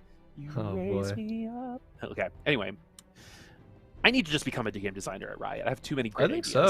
I think so. Tristana 3 in the back line does not need that Rage Blade because of the extra clockwork, but we do get pulled. We don't have a lot of attack speed, but that's a lot of raw damage. Oh. Until it disappears. Until it disappears. And this is the fastest attack in Seraphine you ever did see. This might be a draw. I think it might be, actually. We still got the ZZ Rod to get through. Yeah, this... not even going to get to that point. All right. That's a weird usually draw. See draws like that happen. Yeah, that is a very weird draw. I draw. agree. It's like a tie in like in a football game. You know, it just doesn't feel good. Yeah, that You is want ugh. resolution, and the resolution here is both people lose, as it's going to be a locket of the Iron Solari, and no one's going to be using the Socialite Hex here. Nope, not getting, I guess we'll say baited into it. I mean, Young Plum is utilizing it. I don't want to say it's a bait. I think it's actually fine to utilize the Socialite Hex there. But depending who you ask, answers may vary.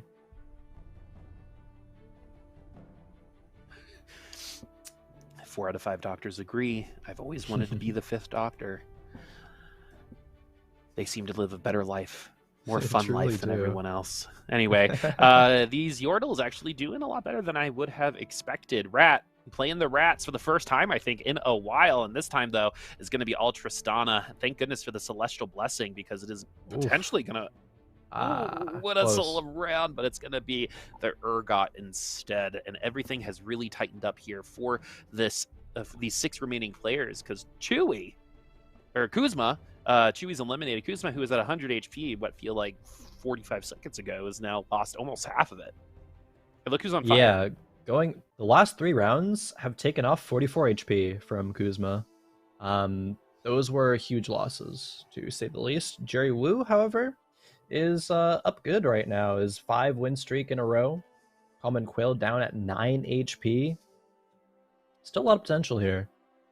A lot of players, however, we're seeing trends, right? A lot of Urgot is appearing, a lot of Jin, not a lot of Yone. But Kuzma going for the big swap here in the late game, has a decent Kaisa build, the most important 2 items, and now is getting these Colossi in here. Really needs to find the Kaisa upgrades and the Galio upgrades. Clapio is nearly upon us once again, and here we go. Galio 2, no IE, but that is okay. Let's clap for the Clapio, right? Let's get these claps in here. Galio not gonna get the Giant Slayer, but will get the Rune-ins. Probably would have put the Thieves Gloves on him, actually, as it's gonna be Thieves on Fiora instead. Yep, Thieves on Fiora, Redemption on the Scion. This board is strong. We still have a bit more gold to roll down next turn. Kuzma played this game super, super well. If you have the opportunity to sack HP like Kuzma did and not panic, you can push level 9, you can find your 5-cost carries, almost, you know, take out people out of the lobby like we almost saw with Jerry Wu, and secure yourself for an easy first place. And I think if Kuzma hits the Kaisa 2, this is likely to be a first place looking kind of board. All right, so we're getting into the ultra late game right now, getting into round 6-1 here soon. We have one more PvE round, and look at these HP totals, 13-1 from 3rd to 6th. Jerry was just on fire, so Jerry can win some of these rounds, can knock out someone like Rat. So everyone from Rat down at risk of finishing in 6th place. But Kuzma, with that attrition, you know, we weren't able to see Pikachu do this because we weren't able to win just 1 or 2 extra rounds. Kuzma, though, was able to right the ship. We got a nice little roll for the Fiora, too. So we'll see if that's going to make us win out another round. The Victor ult comes through, so does the Lux ult, but the GA is going to help make sure that reset does not go through. Yeah, the last second swap actually from Kuzma made the Kaisa dodge the Zephyr, and that made her get her first ultimate off faster. She is going to fall from the Victor ult there, and so it might be all for naught, at least for this round. It's just so tanky, the Seraphine, the Enchanters, everything. This is why these boards just stall out so much. Oh man. Jerry Wu ends up going out even after the Merc cash out, was not able to get to top 4, is out in 6th. Yeah, both Berg players actually finishing in 6th and 7th there. Yeah. And I think this is a really good learning experience for Jerry that really could have gone either way. I think the first cash out was a little underwhelming and most likely a little early and unexpected. But we're going to be going over to Kuzma, as Chewy did winning Mercs and wasn't able to transition that gold into a win either, as it's going to be Morello's on the board for us. Yeah, Morello's is, I don't think we already have one, so it's going to be pretty solid for a couple of units there. Young Plum, 14 HP. We have very, very close HP totals between 2nd and 5th. Only 5 HP separation there. Very intense, because this could decide if players will come back for next week, if they earn some money, if they get just a good placement, playing for a bit of pride too. And we have a lot of rolling down happening right now. One Jin away from Jin 3. Will Young Plum hit it? 2 seconds left. One more roll to go. We don't hit either Jin or Oriana. Hopefully Young Plum survives. We get a chance to hit again. Puts every single item they can onto the field. And that's exactly what you want to see. You want to see everything get left out onto that field. I know these are just AI units, but they're representing you, and that is one of the most beautiful Galio ults I have seen today. Everyone already below half health, and no one able to recover any of it, as we have 2 more eliminations. Pikachu finishing at their highest so far. I love to see that. Young Plum finishing in at 4th. Pikachu and Plum seem to be holding hands together in a lot of their finishes, finishing one after another quite frequently, replay. as we do get a replay as we move over to Kuzma, and that redemption again, so good. Not going to help against things like Urgot, but will help against things like, say, the Jinx and the AoE there, or something of the like, especially against a lot of these Arcanists. We see the board here from Kuzma is still powerful, but it is going up against Urgot 2 and Jinx 2 on the other side. Clapio doesn't have the IE, so he can't always clap. Looks like it might be good enough, though, but Jinx? Nope. She's going to get melted pretty much instantaneously. Checking on the other fight. Wow, these Yordles. These Yordles. A rat finally playing the rats, and turns out they're pretty good. Pretty good. This is actually the first time, I think, in Fight Night that we've seen the Yordles actually make it to the end game, not in 7th or 8th place. Yeah, I think you're right. And it's not like the full lean into Yordles. It is just this specific 3 Yordle package, and they are very, very good Yordles, especially with this Tristana build. Yeah, Tristana, I think, is the best carry for that Yordle build. I think a lot of people were building Heimerdinger for a really long time, and then, because you can put in the Scholar, you can put in the Enchanter with the Oriana, but you can do that anyway, right? Just do it with the Tristana instead. Keen has a really good guide online for this comp specifically, and it seems to be working out really well. Oh, it definitely is, and this comp here from Kuzma continues to work out very, very well. 2-win streak, looking to make it 3. The Yumi even has Morello's plus redemption. The Kaisa is still a GA state. She gets another ultimate off. This could be one that takes down the rest of the board, and yeah, nearly does one more, and that's going to be barely not an elimination. A rat lives with 1, but I think that will be the round next, or the game next round, potentially. Probably, most likely. It was kind of close, though.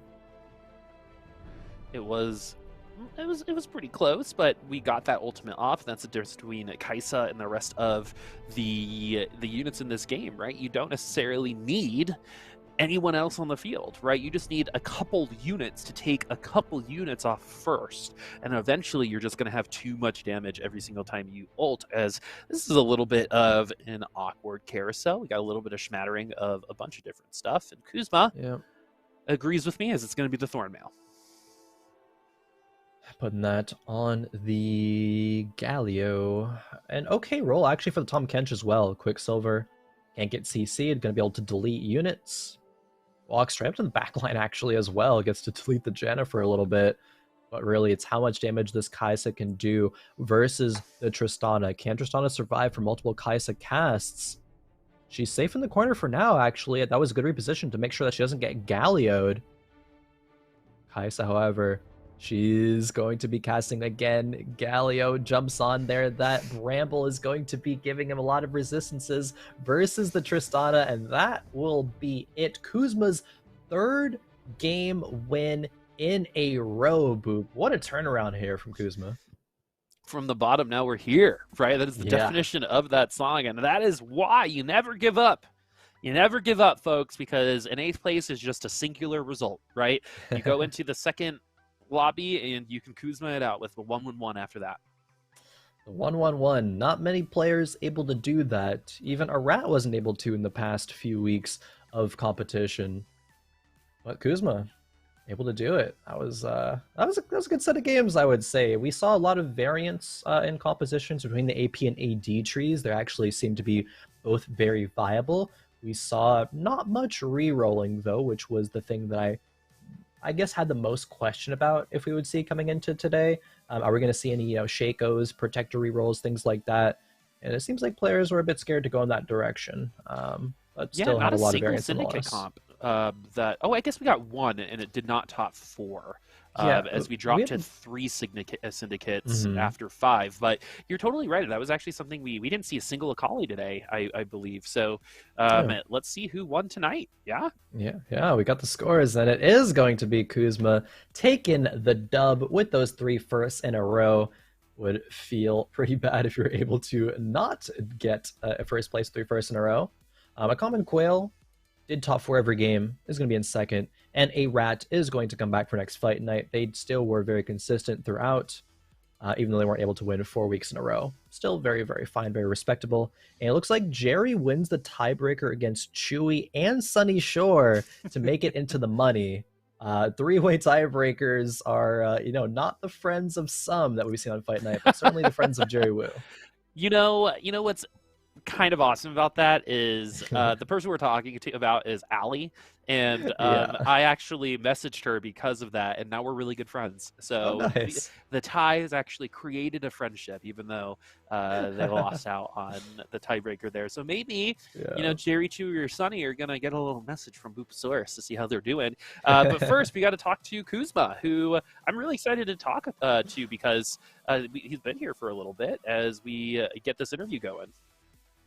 Yeah, I think we're going to be having Kuzma online. Kuzma, congratulations winning Fight Night Rising. How are you feeling?